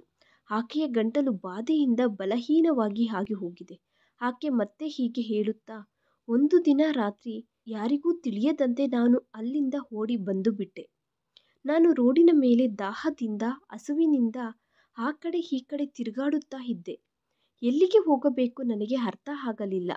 ಒಂದು ದಿನ ಒಂದು ದೇವಸ್ಥಾನದ ಹೊರಗಡೆ ಮೆಟ್ಟಿಲುಗಳ ಮೇಲೆ ಕುಳಿತುಕೊಂಡೆ. ಆಗ ಶ್ರೇಷ್ಠ ನನ್ನನ್ನು ನೋಡಿದಳು. ಶ್ರೇಷ್ಠ ಈ ವಿಷಯದ ಬಗ್ಗೆ ಮಾತನಾಡುತ್ತಾ, ನಾನು ಆ ದಿನ ದೇವಸ್ಥಾನಕ್ಕೆ ಹೋದೆ. ಒಬ್ಬ ಮಹಿಳೆ ಹರಿದು ಹೋದ ಹಳೆಯ ಬಟ್ಟೆಗಳನ್ನು ಧರಿಸಿ ಭಿಕ್ಷಕರ ಜೊತೆ ಕುಳಿತುಕೊಂಡು ಇದ್ದಾಳೆ. ನಾನು ಆ ಕಡೆ ಹೋಗುತ್ತಿದ್ದಾಗ ಅಕಸ್ಮಾತ್ತಾಗಿ ನಾನು ಆಕೆಯ ಮುಖವನ್ನು ನೋಡಿದೆ. ಅತ್ತೆಯನ್ನು ಆ ಸ್ಥಿತಿಯಲ್ಲಿ ನೋಡಿದಾಗ ನನಗೆ ಮೊದಲು ಗುರುತು ಸಿಗಲಿಲ್ಲ. ನಾನು ಆ ಮುಖವನ್ನು ಗುರುತಿಸಿದ ತಕ್ಷಣ ನನಗೆ ಪ್ರಾಣ ಹೋದಂತೆ ಅನಿಸಿತು. ನಾನು ತಕ್ಷಣ ಅತ್ತೆಯನ್ನು ಮನೆಗೆ ಕರೆದುಕೊಂಡು ಬಂದೆ. ಆದರೆ ಅತ್ತೆಯ ಆರೋಗ್ಯ ತುಂಬ ಕ್ಷೀಣಿಸಿದೆ. ಸುಮಾರು 2 ತಿಂಗಳಿಂದ ಆಕೆ ನನ್ನ ಜೊತೆ ಇದ್ದಾಳೆ. ಈ ಕಥೆಯೆಲ್ಲ ಕೇಳಿಸಿಕೊಂಡ ನಂತರ ಅಜಯ್ ತಲೆ ಮಂಕಾಗಿ ಹೋಯಿತು. ಈ ತಾಯಿ ಇಬ್ಬರು ಅಣ್ಣ ತಮ್ಮಂದಿರನ್ನು ಬೆರಳು ಹಿಡಿದುಕೊಂಡು ನಡೆಸಿದ್ದಾಳೆ. ಆದರೆ ಈ ದಿನ ಆಕೆಯನ್ನು ರೋಡಿನ ಮೇಲೆ ಭಿಕ್ಷುಕಳಂತೆ ತಿರುಗಾಡುವುದಕ್ಕೆ ಬಿಟ್ಟು ಬಿಟ್ಟಿದ್ದೀರಾ ಅಂದಿದ್ದರಿಂದ ಅಜಯ್ ನಾಚಿಕೆಯಿಂದ ತಲೆ ಬಗ್ಗಿಸಿಕೊಂಡನು. ಆತನು ನಡುಗುತ್ತಾ ಶ್ರೇಷ್ಠ ಕಡೆಗೆ ನೋಡುತ್ತಾ, ನೀನು ಮೊದಲೇ ಇದೆಲ್ಲ ಯಾಕೆ ಹೇಳಲಿಲ್ಲ ಶ್ರೇಷ್ಠ? ನೀನು ಒಂದು ಸಾರಿಯಾದರೂ ನನಗೆ ಫೋನ್ ಯಾಕೆ ಮಾಡಲಿಲ್ಲ ಅಂದ. ಆತನ ಧ್ವನಿಯಲ್ಲಿ ಒಂದು ದೂರು ಇದೆ. ಶ್ರೇಷ್ಠ ಜೋರಾಗಿ ಉಸಿರನ್ನು ತೆಗೆದುಕೊಂಡು, ಅಜಯ್, ನೆನಪು ಮಾಡಿಕೊ, ನಾನು ನಿನಗೆ ಫೋನ್ ಮಾಡಿದೆ. ಒಂದು ಸರಿ ಅಲ್ಲ, ತುಂಬ ಸರಿ ಮಾಡಿದೆ. ಪ್ರತಿ ಸಾರಿ ನಿನ್ನ ಫೋನ್ ಬ್ಯುಸಿ ಬರುತ್ತಿತ್ತು. ಇಲ್ಲದಿದ್ದರೆ ನೀನು ಫೋನ್ ರಿಸೀವ್ ಮಾಡುತ್ತಿರಲಿಲ್ಲ. ಒಂದು ಸಾರಿ ನೀನು ಫೋನ್ ರಿಸೀವ್ ಮಾಡಿ ನಾನು ಬ್ಯುಸಿಯಾಗಿದ್ದೇನೆ ಎಂದು ಹೇಳಿ ಫೋನ್ ಕಟ್ ಮಾಡಿದೆ. ಶ್ರೇಷ್ಠ ಮಾತುಗಳು ಅಜಯ್ ತಲೆಯ ಮೇಲೆ ಸುತ್ತಿಗೆಯಿಂದ ಹೊಡೆದಂತೆ ಆತನಿಗೆ ನೆನಪಾಯಿತು. ಹೌದು, ಕೆಲವು ಮಿಸ್ಡ್ ಕಾಲ್ಸ್ ಆದರೆ ಬಂದವು. ಆದರೆ ಆತನು ಅದನ್ನು ಹಿಡಿಸಿಕೊಳ್ಳಲಿಲ್ಲ. ಆ ನಂತರ ಶ್ರೇಷ್ಠ ಹೇಳಲು ಶುರು ಮಾಡಿದಳು. ಅಜಯ್, ನೀನು ನಿಮ್ಮ ಅಮ್ಮನ ಬಗ್ಗೆ ನೀನು ಯಾವಾಗಲೂ ತಿಳಿದುಕೊಳ್ಳುವ ಪ್ರಯತ್ನ ಮಾಡಲಿಲ್ಲ. ನೀವು ನಿಮ್ಮ ಜೀವನದಲ್ಲಿ ಎಷ್ಟೊಂದು ಮುಳುಗಿ ಹೋಗಿದ್ದೀರಿ ಎಂದರೆ ಒಂದು ಸಾರಿ ಸಹ ಹಿಂದಕ್ಕೆ ತಿರುಗಿ ನೋಡಲಿಲ್ಲ. ನಿಮಗೆ ಒಬ್ಬ ತಾಯಿ ಇದ್ದಾಳೆ ಅನ್ನುವ ವಿಷಯ ಸಹ ನೀವು ಮರೆತು ಹೋಗಿದ್ದೀರಾ. ಅಜಯ್ ಹತ್ತಿರ ಎಂತಹುದೇ ಉತ್ತರ ಇಲ್ಲ. ಆತನ ದೃಷ್ಟಿಯಲ್ಲಿ ಆತನು ಒಬ್ಬ ಕಲ್ಲಿನ ವಿಗ್ರಹದಂತೆ ಬದಲಾಗಿ ನಿಂತುಕೊಂಡು ಇದ್ದು ಹೋದನು. ಆಗ ಜಾನಕಿ ಬಲಹೀನವಾದ ಧ್ವನಿಯಿಂದ, ಅಜಯ್, ತಪ್ಪು ನಿನ್ನದಲ್ಲ, ನಿಮ್ಮ ಅಣ್ಣನದೂ ಅಲ್ಲ, ತಪ್ಪೆಲ್ಲ ನನ್ನದೇ. ನಿಮ್ಮಂತಹ ಕಲ್ಲಿನ ಮನಸ್ಸಿರುವ ಮಕ್ಕಳಿಗೆ ಜನ್ಮ ಕೊಟ್ಟೆ. ಒಬ್ಬ ತಾಯಿ ಅಂದ ಈ ಮಾತುಗಳು ಯಾವ ಮಗನಿಗಾದರೂ ಬದುಕಿದ್ದರೂ ಸತ್ತಂತೆ. ಜಾನಕಿ ಇನ್ನು ಹೀಗೆ ಅನ್ನುತ್ತಾ, ನೋಡು, ನೀನು ಅನುಮಾನಿಸಿದ ಹೆಂಡತಿ, ನೀನು ಮನೆಯಿಂದ ಓಡಿಸಿದ ಹೆಂಡತಿ ಈ ದಿನ ನಾನು ಬದುಕಿರುವುದಕ್ಕೆ ಕಾರಣ ಆಗಿದ್ದಾಳೆ. ಆಕೆ ನನಗೆ ಹಗಲು ರಾತ್ರಿ ಸೇವೆ ಮಾಡಿದ್ದಾಳೆ. ಆಕೆ ತನ್ನ ಕೈಯಾರೆ ನನಗೆ ಊಟ ತಿನ್ನಿಸಿದ್ದಾಳೆ. ನನ್ನ ಕೊಳೆಯ ಬಟ್ಟೆಗಳನ್ನು ಒಗೆದಿದ್ದಾಳೆ. ಒಂದು ವೇಳೆ ನನಗೆ ಮಗಳಿದ್ದರೂ ಆಕೆ ಸಹ ಈ ಕೆಲಸ ಮಾಡುತ್ತಿರಲಿಲ್ಲವೇನೋ. ಆದರೆ ನನ್ನ ಸೊಸೆನೇ ಎಲ್ಲ ಮಾಡಿದ್ದಾಳೆ. ಆಗ ಶ್ರೇಷ್ಠ, ಅತ್ತೆಯವರೇ, ನಾನು ನಿಮಗೆ ಯಾವ ಉಪಕಾರವನ್ನು ಮಾಡಲಿಲ್ಲ. ನೀವು ನನಗೆ ತಾಯಿ ಅಂತವರು. ನನ್ನ ತಾಯಿ ಕಷ್ಟಗಳಲ್ಲಿ ದುಃಖದಲ್ಲಿ ಇದ್ದಾಗ ನಾನು ಆಕೆಯನ್ನು ಬಿಟ್ಟು ಬಿಡಲಿಲ್ಲ. ನಿಮ್ಮನ್ನು ನಾನು ಏಕೆ ಬಿಟ್ಟು ಬಿಡುತ್ತೇನೆ? ನನ್ನ ತಾಯಿ ನನ್ನನ್ನು ಬಿಟ್ಟು ಹೊರಟು ಹೋಗಿದ್ದಾಳೆ. ಆದರೆ ನಾನು ನಿಮ್ಮನ್ನು ಕಳೆದುಕೊಳ್ಳಬೇಕು ಅಂದುಕೊಳ್ಳಲಿಲ್ಲ. ಇದನ್ನು ಕೇಳಿಸಿಕೊಂಡ ಅಜಯ್ ಹೃದಯ ಒಡೆದು ಹೋಯಿತು. ಯಾವ ಮಹಿಳೆಯನ್ನಾದರೆ ಆತನು ಮೋಸಗಾರಳು ಎಂದು ಚಿತ್ರೀಕರಿಸಿ ಆಕೆಯ ಮೇಲೆ ಭಯಂಕರವಾದ ಆರೋಪಗಳನ್ನು ಮಾಡಿದನು. ಆದರೆ ಅದೇ ಮಹಿಳೆ ಈ ದಿನ ತನ್ನ ತಾಯಿಯ ಪ್ರಾಣವನ್ನು ಕಾಪಾಡಿದ್ದಾಳೆ. ಆತನ ಗರ್ವ, ಆತನ ಅಹಂಕಾರ, ಆತನ ಜೀವನನೇ ಈ ದಿನ ಶ್ರೇಷ್ಠ ಪಾದಗಳ ಕೆಳಗಡೆ ಧೂಳಿನ ತರಹ ಕಾಣಿಸಿತು. ರೂಮಿನಲ್ಲಿ ಮತ್ತೆ ಅದೇ ನಿಶ್ಶಬ್ದ ಆವರಿಸಿತು. ಬಾಗಿಲಿನ ಮೇಲೆ ನಿಧಾನವಾಗಿ ಹೊಡೆದ ಆ ಶಬ್ದ ರೂಮಿನೊಳಗಡೆ ಇರುವ ನಿಶ್ಶಬ್ದವನ್ನು ದೂರ ಮಾಡಿತು. ಅಕ್ಕ, ಒಳಗಡೆ ಬರಬಹುದಾ ಅನ್ನುವ ಸುಪರಿಚಿತವಾದ ಧ್ವನಿ ಕೇಳಿಸಿತು. ಅಜಯ್ ಬಾಗಿಲಿನ ಕಡೆಗೆ ನೋಡಿದನು. ರವಿ ಬಾಗಿಲಿನ ಹತ್ತಿರ ನಿಂತುಕೊಂಡು ಇದ್ದಾನೆ. ಅದೇ ರವಿ. ಅಜಯ್ 1 ವರ್ಷದ ಹಿಂದೆ ತನ್ನ ಮನೆಯನ್ನು ಧ್ವಂಸ ಮಾಡಿದ ಅದೇ ವ್ಯಕ್ತಿಯನ್ನು ನೋಡುತ್ತಿದ್ದಾನೆ. ಆತನ ಕೈಯಲ್ಲಿ ಮೆಡಿಸಿನ್ ಪ್ಯಾಕೆಟ್ ಇದೆ. ರವಿ ಅಜಯನ್ನು ನೋಡಿ ಒಂದು ಕ್ಷಣ ಸಂಕೋಚಿಸಿದನು. ಆದರೆ ಆ ನಂತರ ಆತನನ್ನು ಇಡಿಸಿಕೊಳ್ಳದೆ ನೇರವಾಗಿ ಜಾನಕಿ ಅವರ ರೂಮಿನೊಳಗಡೆ ಹೋಗಿ, ಆಂಟಿ, ಈಗ ನಿಮಗೆ ಹೇಗಿದೆ ಎಂದು ತುಂಬ ಪ್ರೀತಿಯಿಂದ ಕೇಳಿದನು. ನೋಡಿ, ನಾನು ನಿಮಗೋಸ್ಕರ ಎಲ್ಲ ಮೆಡಿಸಿನನ್ನು ತೆಗೆದುಕೊಂಡು ಬಂದಿದ್ದೇನೆ ಎಂದು ಹೇಳುತ್ತಾ ಆ ಮೆಡಿಸಿನನ್ನು ಟೇಬಲ್ ಮೇಲೆ ಇಟ್ಟನು. ಆ ನಂತರ, ಅಕ್ಕ, ನಿನಗೆ ಇನ್ನೇನಾದರೂ ಅವಸರ ಆದರೆ ನನ್ನ ಹತ್ತಿರ ಹೇಳು, ನಾನು ಈಗ ಹೋಗುತ್ತಿದ್ದೇನೆ ಎಂದು ಹೇಳಿದನು. ರವಿ ಹೋದ ನಂತರ ಶ್ರೇಷ್ಠ ಸಹ ಹೋಗುವುದಕ್ಕೆ ಎದ್ದು, ನಾನು ಒಂದು ಸರಿ ಕೆಳಗಡೆ ಹೋಗಿ ನೋಡಿ ಬರುತ್ತೇನೆ, ಕೆಲಸ ಹೇಗೆ ನಡೆಯುತ್ತಿದೆಯೋ. ನೀವು ಇಲ್ಲಿ ಅತ್ತೆಯ ಹತ್ತಿರ ಕುಳಿತುಕೊಳ್ಳಿ ಅಂದಳು. ಈಗಲೂ ಅಜಯ್ ಶಾಕ್ನಲ್ಲಿಯೇ ಇದ್ದಾನೆ. ಆತನು ಏನೂ ಅನ್ನಲಿಲ್ಲ. ಶ್ರೇಷ್ಠ ಹೋದ ನಂತರ ಆತನು ಮತ್ತೆ ಆತನ ತಾಯಿ ಮಾತ್ರನೇ ರೂಮಿನಲ್ಲಿ ಉಳಿದು ಹೋದರು. ಆಗ ಜಾನಕಿಯವರು ಹೀಗೆ ಅಂದರು, ಶ್ರೇಷ್ಠ ಯಾರೋ ನಿನಗೆ ಗೊತ್ತಾ?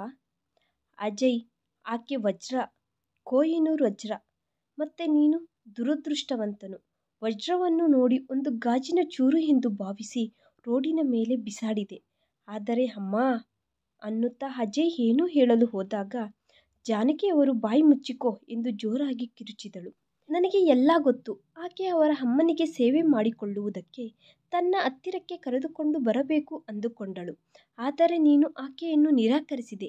ನಿನ್ನ ಹೆಂಡತಿಗೆ ಸಹಾಯ ಮಾಡುತ್ತಿದ್ದಾನೆ ಅನ್ನುವ ಕೋಪದಿಂದ ರವಿಯನ್ನು ನೀನು ಶತ್ರುವಾಗಿ ಭಾವಿಸುತ್ತಿದ್ದೀಯ. ಆದರೆ ಆತನು ಶ್ರೇಷ್ಠಾಗೆ ಅಣ್ಣನಂತವನು. ರವಿ ಶ್ರೇಷ್ಠಾಗೆ ಸ್ವಂತ ಅಣ್ಣ ಅಲ್ಲ. ಆದರೂ ಆತನನ್ನು ಅಣ್ಣನಾಗಿ ಸ್ವೀಕರಿಸಿದ್ದಾಳೆ. ಅದು ಆಕೆ ಮಾಡಿದ ತಪ್ಪಾ? ಇದರಲ್ಲಿ ತಪ್ಪು ಏನಿದೆಯೋ ನನಗೆ ಹೇಳು. ಆಕೆಯ ಮಾತುಗಳು ಕತ್ತಿಯಂತೆ ಆತನ ಮನಸ್ಸಿಗೆ ಚುಚ್ಚಿಕೊಂಡಿತು. ನೀನು ನಿನ್ನ ಜೀವನವನ್ನು ಗೆದ್ದಿದ್ದೀನಿ ಅಂದುಕೊಳ್ಳುತ್ತಿದ್ದೀಯ ಅಲ್ವಾ? ಒಳ್ಳೆಯ ಜಾಬ್, ದೊಡ್ಡ ಮನೆ, ದೊಡ್ಡ ಕಾರ್, ಒಳ್ಳೆ ಬ್ಯಾಂಕ್ ಬ್ಯಾಲೆನ್ಸ್. ಆದರೆ ನಿನ್ನ ಮನಸ್ಸು 1 ರೂಪಾಯಿಯಷ್ಟು ಸಹ ಬೆಲೆ ಬಾಳುವುದಿಲ್ಲ. ಅಜಯ್ ಅವರ ಅಮ್ಮನ ಕೈಯನ್ನು ಹಿಡಿದುಕೊಂಡು, ದಯವಿಟ್ಟು ಹೀಗೆ ಮಾತನಾಡಬೇಡಮ್ಮ. ನೀನು ನನ್ನ ಜೊತೆ ಬಾ. ನಾನು ನಿನ್ನನ್ನು ಬೆಂಗಳೂರಿಗೆ ಕರೆದುಕೊಂಡು ಹೋಗುತ್ತೇನೆ. ಹಗಲು ರಾತ್ರಿ ನಿನ್ನ ಸೇವೆ ಮಾಡುತ್ತೇನೆ. ಪ್ರಪಂಚದಲ್ಲಿ ಇರುವ ಅಂದಗಳೆಲ್ಲ ನಿನ್ನ ಕಾಲುಗಳ ಹತ್ತಿರ ಇಡುತ್ತೇನೆ. ಈ ಮಾತುಗಳು ಕೇಳಿ ಜಾನಕಿಯವರು ಎಗತಾಳಿಯಾಗಿ ನಗೆದರು. ಅಜಯ್, ಯಾವ ಆನಂದಕ್ಕೋಸ್ಕರ ಆದರೆ ನೀನು ನನ್ನನ್ನು ಬೆಂಗಳೂರಿಗೆ ಕರೆದುಕೊಂಡು ಹೋಗಬೇಕು ಅಂದುಕೊಳ್ಳುತ್ತಿದ್ದೀಯೋ ಆ ಆನಂದ ನನಗೆ ಸೊಸೆಯಾದ ಈ ನನ್ನ ಮಗಳ ಹತ್ತಿರ ಸಿಗುತ್ತದೆ. ನೀನು ನಿನ್ನ ಕೆಲಸದಲ್ಲಿ ಬ್ಯುಸಿಯಾಗಿ ಇರುತ್ತೀಯ. ಮೀಟಿಂಗ್ಗಳು ಹಾಗೂ ಪಾರ್ಟಿಗಳಲ್ಲಿ ಮುಳುಗಿ ಹೋಗಿರುತ್ತೀಯ.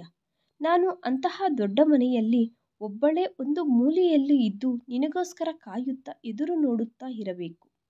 ಇಲ್ಲ ಮಗನೇ, ನನಗೆ ಇನ್ನೂ ಕಾಯುವ ಸಹನೆ ಇಲ್ಲ. ಎದುರು ನೋಡುವ ಸಹನೆ ಅಸಲು ಇಲ್ಲ. ನನ್ನ ಈ ಕೊನೆಯ ದಿನಗಳು ಈ ಮಗಳ ಹತ್ತಿರ ಕಳೆದು ಬಿಡುತ್ತೇನೆ. ನಂತರ ಶ್ರೇಷ್ಠ ರೂಮಿನೊಳಗಡೆ ಬಂದು ಆ ರೂಮಿನ ಬಾಗಿಲುಗಳನ್ನು ಹಾಕಿ ಅಜಯ್ ಹತ್ತಿರಕ್ಕೆ ಬಂದು ನಿಂತುಕೊಂಡು, ಅತ್ತೆಯ ಜೊತೆ ಮಾತನಾಡಿದ್ದು ಮುಗಿಯಿತಾ ಅಂದಳು. ಅಜಯ್ ತಲೆ ಎತ್ತಿದನು. ಆತನ ಕಣ್ಣುಗಳು ಕೆಂಪಗಾಗಿದ್ದಾವೆ. ಆತನಲ್ಲಿ ನಿರಾಸೆ ಕಾಣಿಸುತ್ತಿದೆ. ಶ್ರೇಷ್ಠ, ಅಮ್ಮ ನನ್ನ ಜೊತೆ ಬರುವುದಕ್ಕೆ ಒಪ್ಪಿಕೊಳ್ಳುತ್ತಿಲ್ಲ. ನಿನ್ನ ಹತ್ತಿರಾನೇ ಇರುತ್ತೇನೆ ಅನ್ನುತ್ತಿದ್ದಾಳೆ ಅಂದನು. ಇದರಲ್ಲಿ ತಪ್ಪೇನಿದೆ ಎಂದು ಶ್ರೇಷ್ಠ ಶಾಂತವಾಗಿ ಹೇಳಿದಳು. ಯಾರಿಗೆ ಎಲ್ಲಿ ಪ್ರಶಾಂತತೆ ಇದ್ದರೆ ಅಲ್ಲಿ ಇರುವುದೇ ಒಳ್ಳೆಯದು. ಆಕೆ ನನಗೆ ತಾಯಿ ಅಂತವಳು. ಆಕೆಯನ್ನು ನೋಡಿಕೊಳ್ಳುವುದು ನನ್ನ ಜವಾಬ್ದಾರಿ. ಶ್ರೇಷ್ಠ ಮಾತುಗಳು ಸ್ವಲ್ಪ ವ್ಯಂಗ್ಯವಾಗಿ ಅನಿಸಿದವು ಅಜಯ್ಗೆ. ನೀನು ನಿಮ್ಮ ಅಣ್ಣನ ಮೇಲೆ ಜವಾಬ್ದಾರಿ ಇಟ್ಟು ನಿಮ್ಮ ಅಮ್ಮನನ್ನು ಅಲ್ಲಿ ಬಿಟ್ಟು ಬಿಟ್ಟಾಗ ಈ ಜವಾಬ್ದಾರಿ ಆಗ ನಿನಗೆ ನೆನಪಾಗಲಿಲ್ಲವಾ? ಎಷ್ಟು ತಿಂಗಳುಗಳು ಕಳೆದರೂ ಕನಿಷ್ಠ ಒಂದು ಫೋನ್ ಮಾಡಿ ಸಹ ಆಕೆಯ ಆರೋಗ್ಯದ ಪರಿಸ್ಥಿತಿಯ ಬಗ್ಗೆ ತಿಳಿದುಕೊಳ್ಳಲಿಲ್ಲ. ಜವಾಬ್ದಾರಿ ಅನ್ನುವುದು ಒಂದು ಮಾತು ಅಲ್ಲ, ಅದನ್ನು ನೆರವೇರಿಸಬೇಕಾಗಿ ಇರುತ್ತದೆ. ಅಜಯ್ ಹತ್ತಿರ ಮಾತನಾಡುವುದಕ್ಕೆ ಮಾತುಗಳಿಲ್ಲದೆ ತಲೆ ತಗ್ಗಿಸಿಕೊಂಡನು. ಮೌನವಾಗಿ ನಿಂತುಕೊಂಡು ಇದ್ದಾನೆ. ಶ್ರೇಷ್ಠ ಒಂದು ಸಾರಿ ಗಟ್ಟಿಯಾಗಿ ಉಸಿರನ್ನು ತೆಗೆದುಕೊಂಡು, ನೋಡು ಅಜಯ್, ನಾನು ನಿಮ್ಮ ಅಮ್ಮನನ್ನು ನಿನ್ನಿಂದ ದೂರ ಮಾಡಬೇಕು ಅಂದುಕೊಳ್ಳುತ್ತಿಲ್ಲ. ಆಕೆ ಈ ದಿನಕ್ಕೂ ಸಹ ನಿಮ್ಮ ಅಮ್ಮನೇ. ಭವಿಷ್ಯತ್ತಿನಲ್ಲಿ ಸಹ ನಿನಗೆ ಅಮ್ಮನಾಗಿಯೇ ಇರುತ್ತಾಳೆ. ನಾನು ನಿಮ್ಮನ್ನು ಕಿಂಚಪಡಿಸುವುದಕ್ಕೆ ಇಲ್ಲಿಗೆ ಕರೆಯಲಿಲ್ಲ. ನೀನು ಯಾರಿಗಾದರೆ ಬೆನ್ನು ತೋರಿಸಿ ಹೊರಟು ಹೋದೆಯೋ ಆಕೆಯ ಪರಿಸ್ಥಿತಿ ಏನೋ ನಿಮಗೆ ನಿಜ ತಿಳಿಯಬೇಕೆಂದು ಕರೆಸಿದೆ. ಆ ಸಮಯದಲ್ಲಿ ಅಜಯ್ ಮುಖದಲ್ಲಿ ವ್ಯತಿರೇಕತೆ ಸ್ಪಷ್ಟವಾಗಿ ಕಾಣಿಸುತ್ತಿದೆ. ಯಾವ ಮನುಷ್ಯಳನ್ನಾದರೆ ತನ್ನ ಜೀವನದಿಂದ ದೂರವಾಗಿ ಕಳುಹಿಸಿದನೋ ಈ ದಿನ ಅದೇ ಮನುಷ್ಯಳೇ ಬಂಧುತ್ವಗಳು, ಬಾಂಧವ್ಯಗಳು ಎಂದು ನನಗೆ ಕ್ಲಾಸ್ ಮಾಡುತ್ತಿದ್ದಾಳೆ.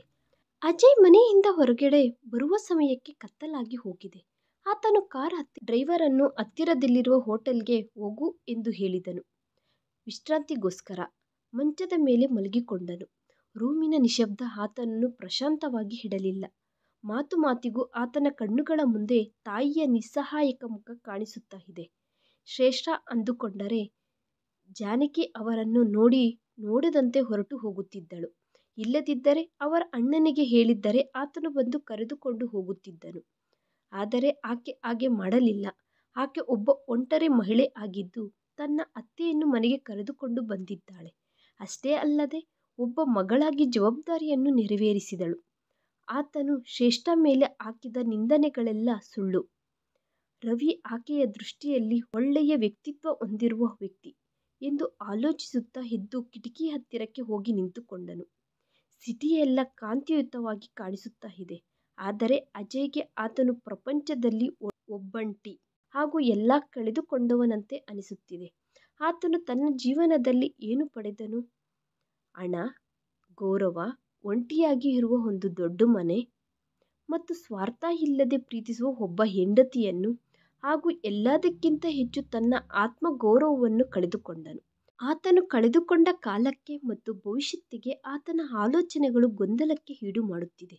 ಆತನ ಅಹಂಕಾರಕ್ಕೆ, ಆತನ ಕೆಟ್ಟ ಆಲೋಚನೆಗೆ ಎಲ್ಲದರ ಬಗ್ಗೆನೂ ಆಲೋಚಿಸುತ್ತಾ ರಾತ್ರಿಯೆಲ್ಲ ಕುಳಿತುಕೊಂಡು ಇದ್ದು ಹೋದನು. ಬೆಳಗ್ಗೆ ಸೂರ್ಯೋದಯವನ್ನು ನೋಡುತ್ತಾ ಆತನು ಒಂದು ನಿರ್ಣಯ ತೆಗೆದುಕೊಂಡನು. ಆ ನಿರ್ಣಯ ಆತನ ಜೀವನದಲ್ಲಿ ಬೆಳಕು ತುಂಬುತ್ತದೆ. ಆತನ ಜೀವನ ಹೊಸದಾಗಿ ಪ್ರಾರಂಭಿಸಬೇಕು ಎಂದು ಭಾವಿಸಿದನು. ಆತನು ತಪ್ಪುಗಳಿಂದ ಓಡಿ ಹೋಗಬೇಕು ಅಂದುಕೊಳ್ಳುತ್ತಿಲ್ಲ. ಅವುಗಳಿಗೆ ಎದುರು ನಿಂತುಕೊಂಡು ಅವುಗಳನ್ನು ಸರಿದಿದ್ದುವ ಕೊನೆಯ ಪ್ರಯತ್ನ ಮಾಡಬೇಕು ಅಂದುಕೊಳ್ಳುತ್ತಿದ್ದಾನೆ. ಅದಕ್ಕೋಸ್ಕರ ಏನು ಮಾಡುವುದಕ್ಕಾದರೂ ಸಿದ್ಧವಾಗಿ ಇದ್ದಾನೆ. ಅಜಯ್ ಹೋಟೆಲ್ನಿಂದ ನೇರವಾಗಿ ಶ್ರೇಷ್ಠ ಮನೆಗೆ ಹೋದನು. ಆತನ ಮುಖದಲ್ಲಿ ಈಗ ಗರ್ವದ ಸ್ಥಾನದಲ್ಲಿ ಉದಾಸೀನತೆ ಹಾಗೂ ಕಣ್ಣುಗಳಲ್ಲಿ ನಿಜವಾದ ಪಶ್ಚಾತ್ತಾಪ ಕಾಣಿಸುತ್ತಿದೆ. ಆತನು ಧೈರ್ಯ ಮಾಡಿ ಮನೆಯೊಳಗಡೆ ಬಂದನು. ಎದುರುಗಡೆ ಶ್ರೇಷ್ಠ ನಿಂತುಕೊಂಡು ಇದ್ದಾಳೆ. ನಾನು ಅಮ್ಮನನ್ನು ಭೇಟಿಯಾಗುವುದಕ್ಕೆ ಬಂದೆ ಅಂದನು. ಆಕೆ ಮಲಗಿಕೊಂಡಿದ್ದಾಳೆ ಎಂದು ಉತ್ತರ ಕೊಟ್ಟಳು ಶ್ರೇಷ್ಠ. ಏನೂ ಪರವಾಗಿಲ್ಲ, ನಾನು ವೇಟ್ ಮಾಡುತ್ತೇನೆ ಎಂದು ಅಲ್ಲಿ ಒಂದು ಮೂಲೆಯಲ್ಲಿ ಇರುವ ಚೇರಿನಲ್ಲಿ ಕುಳಿತುಕೊಂಡನು. ಗಂಟೆಗಳು ಕಳೆದು ಹೋದವು, ಆದರೂ ಅಲ್ಲೇ ಕುಳಿತುಕೊಂಡು ಇದ್ದಾನೆ. ಆತನು ಶ್ರೇಷ್ಠ ಮಾಡುತ್ತಿರುವ ಕೆಲಸವನ್ನು ಗಮನಿಸುತ್ತಾ ಇದ್ದಾನೆ. ಆಕೆ ತನ್ನ ಟೀಮ್ಗೆ ಕ್ಲಿಯರ್ ಇನ್ಸ್ಟ್ರಕ್ಷನ್ ಕೊಡುತ್ತಾ ಕೆಲಸದಲ್ಲಿ ನಿಮಗ್ನಳಾಗಿದ್ದಾಳೆ. ಈ ದಿನ ಆತನಿಗೆ ಶ್ರೇಷ್ಠ ಹೊಸದಾಗಿ ಕಾಣಿಸಿದಳು. ಆಕೆಯನ್ನು ಹಾಗೆ ನೋಡಬೇಕು ಅನ್ನುವ ಆಲೋಚನೆ ಸಹ ಇಷ್ಟಕ್ಕೂ ಮೊದಲು ಯಾವಾಗಲೂ ಆತನಲ್ಲಿ ಅನಿಸಲಿಲ್ಲ. ಒಂದು ದೃಢವಾದ ಸಂಕಲ್ಪ ಇರುವ ಸ್ತ್ರೀಯನ್ನು ನೋಡುತ್ತಿರುವ ಅನುಭೂತಿ ಆತನಲ್ಲಿ ಆಯಿತು. ಆಗಲೇ ಜಾನಕಿಯವರು ಎದ್ದಿದ್ದರಿಂದ ಆಕೆಯ ಹತ್ತಿರಕ್ಕೆ ಹೋದನು. ಏನು ಮಾತನಾಡದೆ ಮೆಲ್ಲಗೆ ಆಕೆಯ ಕಾಲುಗಳನ್ನು ಒತ್ತುತ್ತಿದ್ದಾನೆ. ಜಾನಕಿಯವರು ಆತನ ಮಾತುಗಳು ಏನೂ ಕೇಳದೇನೆ ಆತನ ಕಣ್ಣುಗಳಲ್ಲಿ ಪಶ್ಚಾತ್ತಾಪವನ್ನು ಗಮನಿಸಿದಳು. ಆ ದಿನ ಅಜಯ್ ಸಾಯಂಕಾಲದ ತನಕ ತಾಯಿಗೆ ಸೇವೆ ಮಾಡುತ್ತಾ ಇದ್ದಾನೆ. ಆಕೆಗೆ ತನ್ನ ಕೈಯಾರೆ ಊಟ ತಿನ್ನಿಸಿ ಔಷಧಿ ಸಹ ಕೊಟ್ಟನು. ಇದೇ ವಿಧವಾಗಿ 2 ದಿನಗಳ ತನಕ ಕಳೆಯಿತು. ದಿನ ಬೆಳಗ್ಗೆ ಮನೆಗೆ ಬರುವುದು, ತಾಯಿಗೆ ಸೇವೆ ಮಾಡುತ್ತಾ ಕಾಲ ಕಳೆಯುತ್ತಾ, ಬೇರೆಯವರ ಕೆಲಸಗಳಲ್ಲಿ ತಲೆ ಹಾಕದೆ ಮನೆಯಲ್ಲಿ ಯಾರೂ ಗುರುತು ತಿಳಿಯದ ವ್ಯಕ್ತಿಯ ಹಾಗೆ ತಿರುಗಾಡುತ್ತಾ ಇದ್ದಾನೆ. ಶ್ರೇಷ್ಠ ಸಹ ಆತನ ಹತ್ತಿರ ಹಾಗೆ ಇದ್ದಾಳೆ. ಅವರಿಬ್ಬರ ಮಧ್ಯೆ ನಿಶ್ಶಬ್ದ ತುಂಬಾ ಇದೆ. ಒಂದು ದಿನ ಅಜಯ್ ಅವರ ಅಮ್ಮನ ರೂಮಿನಲ್ಲಿ ಇದ್ದಾಗ ಶ್ರೇಷ್ಠ ಆತನಿಗೋಸ್ಕರ ಟೀ ತೆಗೆದುಕೊಂಡು ಬಂದಳು. ಅಜಯ್ ಸಂಕೋಚಿಸುತ್ತಾ ಕಪ್ ತೆಗೆದುಕೊಂಡು ಥ್ಯಾಂಕ್ಸ್ ಅಂದನು. ಶ್ರೇಷ್ಠ ಏನೂ ಉತ್ತರ ಹೇಳದೆ ಅಲ್ಲೇ ನಿಂತುಕೊಂಡು ಇದ್ದಾಳೆ. ನಂತರ ಆಕೆ, ಬೆಂಗಳೂರಿಗೆ ಮತ್ತೆ ಹೋಗುವುದಿಲ್ಲವಾ? ನಿಮಗೆ ಕೆಲಸ ಇರುತ್ತದೆಯೇನೋ ಅಲ್ವಾ ಎಂದು ಕೇಳಿದಳು. ಅಜಯ್ ತಲೆ ಬಗ್ಗಿಸಿಕೊಂಡನು. ನಾನು 1 ತಿಂಗಳು ರಜೆ ತೆಗೆದುಕೊಂಡಿದ್ದೇನೆ. ಅಮ್ಮನ ಆರೋಗ್ಯ ಸರಿ ಹೋಗುವ ತನಕ ನಾನು ಇಲ್ಲೇ ಇರುತ್ತೇನೆ ಅಂದನು. ಈ ಮಾತುಗಳು ಕೇಳಿ ಒಂದೇ ಸರಿ ಶ್ರೇಷ್ಠ ಕಣ್ಣುಗಳಲ್ಲಿ ಆಶ್ಚರ್ಯ ಕಾಣಿಸಿತು. ನೀವು ಹೀಗೆ ಮಾಡಬೇಕಾದ ಅವಸರ ಇಲ್ಲ, ನಾನು ಅತ್ತೆಯನ್ನು ನೋಡಿಕೊಳ್ಳುತ್ತೇನೆ ಎಂದು ಉತ್ತರ ಕೊಟ್ಟಳು ಶ್ರೇಷ್ಠ. ಯಾವ ಕೆಲಸ ಆದರೆ ಮಗನಾಗಿ ನಾನು ಮಾಡಬೇಕು ಅದು ಇಲ್ಲಿಯ ತನಕ ಮಾಡಲಿಲ್ಲ. ದಯವಿಟ್ಟು ಈಗಲಾದರೂ ನನ್ನನ್ನು ಮಾಡಲು ಬಿಡು ಶ್ರೇಷ್ಠ, ಪ್ಲೀಸ್. ನಾನು ಮಾಡಿದ ತಪ್ಪುಗಳಿಗೆ ಪಶ್ಚಾತ್ತಾಪ ಪಡುತ್ತಿದ್ದೇನೆ. ಅವುಗಳನ್ನು ಬದಲಾಯಿಸಿಕೊಳ್ಳುವ ಅವಕಾಶ ನನಗೆ ಕೊಡು ಅಂದನು. ಶ್ರೇಷ್ಠ ಏನೂ ಮಾತನಾಡಲು ಆಗಲಿಲ್ಲ. ಇಬ್ಬರ ಮಧ್ಯೆ ತುಂಬಾ ದಿನಗಳಿಂದ ಇದ್ದ ಮೌನ ಈ ದಿನ ಮುರಿಯಿತು. ಈ ದಿನ ಆತನು ತಾಯಿಗೆ ಸೇವೆ ಮಾಡುವುದೇ ಅಲ್ಲದೆ ಮನೆಯ ಕೆಲಸಗಳಲ್ಲಿ ಸಹ ಸಹಾಯ ಮಾಡುತ್ತಾ ಇದ್ದಾನೆ. ಯಾವುದಾದರೂ ಭಾರವಾದ ವಸ್ತುಗಳನ್ನು ಎತ್ತಬೇಕಾಗಿ ಬಂದಾಗ ಆತನು ಆಕೆಗೆ ಸಹಾಯವಾಗಿ ಹೋಗುತ್ತಿದ್ದನು. ಹಾಗೆ ಮಾರ್ಕೆಟಿಂದ ಏನಾದರೂ ತೆಗೆದುಕೊಂಡು ಬರಬೇಕಾಗಿ ಬಂದಾಗ ಆತನೇ ಸ್ವತಃ ಹೋಗಿ ತೆಗೆದುಕೊಂಡು ಬರುತ್ತಿದ್ದನು. ಮಧ್ಯಾಹ್ನದ ಸಮಯದಲ್ಲಿ ಶ್ರೇಷ್ಠ ಪಾತ್ರೆಗಳನ್ನು ತೊಳೆಯುತ್ತಾ ಇದ್ದಾಗ ತನ್ನ ಕಿಚನ್ನಲ್ಲಿ ಸಿಂಕ್ ಜಾಮ್ ಆದಂತೆ ಗಮನಿಸಿದಳು. ಪ್ಲಂಬರ್ ಬರುವುದು ತಡವಾಗಿದೆ, ಅಲ್ಲಿ ಕೆಲಸ ನಿಂತು ಹೋಗಿದೆ. ಅದನ್ನು ಗಮನಿಸಿದ ಅಜಯ್ 2 ಗಂಟೆಗಳು ಕಷ್ಟಪಟ್ಟು ಆತನೇ ಸ್ವತಃ ಅದನ್ನು ರಿಪೇರಿ ಮಾಡಿದನು. ಅದು ರೆಡಿಯಾಯಿತು. ಅಜಯ್ ಬಟ್ಟೆಗಳು ಮತ್ತು ಕೈಗಳು ಪೂರ್ತಿಯಾಗಿ ಕೊಳೆಯಾಗಿದ್ದವು. ಶ್ರೇಷ್ಠ ಆತನನ್ನು ನೋಡುತ್ತಾ ಇದ್ದು ಹೋದಳು. ಈತನು ಆತನೇನಾ? ಒಂದು ಕಾಲದಲ್ಲಿ ಕಬೋರ್ಡ್ನಿಂದ ಆತನ ಬಟ್ಟೆಗಳನ್ನು ಆತನೇ ತೆಗೆದುಕೊಳ್ಳುತ್ತಿರಲಿಲ್ಲ. ಬಟ್ಟೆಗಳ ಮೇಲೆ ಸ್ವಲ್ಪ ಕೊಳೆಯಾದರೂ ಬರಿಸುತ್ತಿರಲಿಲ್ಲ. ಅಪರಿಶುಭ್ರತೆಯನ್ನು ಅಸಲು ಸಹಿಸದೇ ಇರುವವನು ಈ ದಿನ ಆತನೇ ಸ್ವತಃ ಅಪರಿಶುಭ್ರವಾದ ನೀರಿನಲ್ಲಿ ಕೈಗಳನ್ನು ಇಟ್ಟು ಸಿಂಕ್ ಪೈಪ್ ಲೈನ್ ಅನ್ನು ಕ್ಲೀನ್ ಮಾಡಿದನು. ಅಜಯ್ ಕೈಗಳು ತೊಳೆದುಕೊಂಡು ಶ್ರೇಷ್ಠ ಕಡೆಗೆ ನೋಡಿದಾಗ ಆಕೆ ಕಣ್ಣುಗಳಲ್ಲಿ ಕಣ್ಣೀರು ಇದ್ದಾವೆ. ಇವೆಲ್ಲ ಮಾಡಬೇಕಾದ ಅವಸರ ಇಲ್ಲ ಎಂದು ಶ್ರೇಷ್ಠ ಮೆಲ್ಲಗೆ ಹೇಳಿದಳು. ಅವಸರ ಇದೆ, ತುಂಬ ಅವಸರ ಇದೆ. ನಾನು ನಿನ್ನನ್ನು ತುಂಬ ಬಾಧೆ ಇಟ್ಟೆ. ಅವುಗಳನ್ನು ಬದಲಾಯಿಸಲಾಗುವುದಿಲ್ಲ, ಆದರೆ ಪ್ರಾಯಶ್ಚಿತ್ತ ಮಾಡಿಕೊಳ್ಳಬಲ್ಲೆ. ಅಜಯ್ ಅಲ್ಲಿ ನಿಜವಾಗಿಯೂ ಬದಲಾವಣೆ ಆಗಿದೆ ಎಂದು ಶ್ರೇಷ್ಠ ಭಾವಿಸಿದಳು. ಆತನು ಈಗ ತನ್ನ ಗರ್ವವನ್ನು ಕೊಬ್ಬನ್ನು ಬಿಟ್ಟು ಸಾಧಾರಣವಾದ ವ್ಯಕ್ತಿಯಾಗಿ ಬದಲಾಗಿದ್ದಾನೆ. ಈತನು ತನ್ನ ತಪ್ಪುಗಳನ್ನು ಒಪ್ಪಿಕೊಂಡು ಅವುಗಳನ್ನು ಬದಲಾಯಿಸುವುದಕ್ಕೆ ಎಲ್ಲಿಯ ತನಕ ಆದರೂ ಹೋಗುವುದಕ್ಕೆ ಸಿದ್ಧವಾಗಿ ಇದ್ದಾನೆ. ಮರುದಿನ ಬೆಳಗ್ಗೆ ಅಜಯ್ ತನ್ನ ತಾಯಿಯ ರೂಮಿನೊಳಗಡೆ ಹೋಗುವ ಸಮಯದಲ್ಲಿ ಮನೆಯ ಬಾಗಿಲು ತೆಗೆದ ಶಬ್ದ ಬಂದಿತು. ಆಗಲೇ ರವಿ ಮನೆಯೊಳಗಡೆ ಬಂದು ಕಿಚನ್ನಲ್ಲಿ ಇರುವ ಶ್ರೇಷ್ಠ ಹತ್ತಿರ ಏನೋ ಮಾತನಾಡುತ್ತಿದ್ದಾನೆ. ಆತನನ್ನು ನೋಡಿ ಅಜಯ್ ಕಾಲುಗಳು ಮುಂದಕ್ಕೆ ಕದಲಿಲ್ಲ. ಹಿಂದಿನದು ಮತ್ತೆ ಆತನ ಕಣ್ಣುಗಳ ಮುಂದೆ ಕಾಣಿಸಿತು.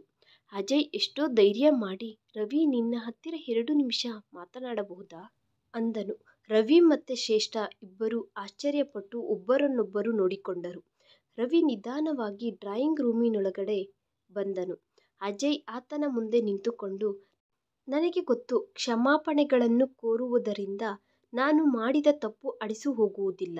ಆದರೆ ಆ ದಿನ ನಿಮ್ಮಿಬ್ಬರ ಸಮ್ಮತದ ಮೇಲೆ ಕೆಟ್ಟದಾಗಿ ಮಾತನಾಡಿದ್ದಕ್ಕೆ ಈ ದಿನ ನಾನು ಕ್ಷಮಾಪಣೆಗಳನ್ನು ಕೋರುತ್ತಿದ್ದೇನೆ.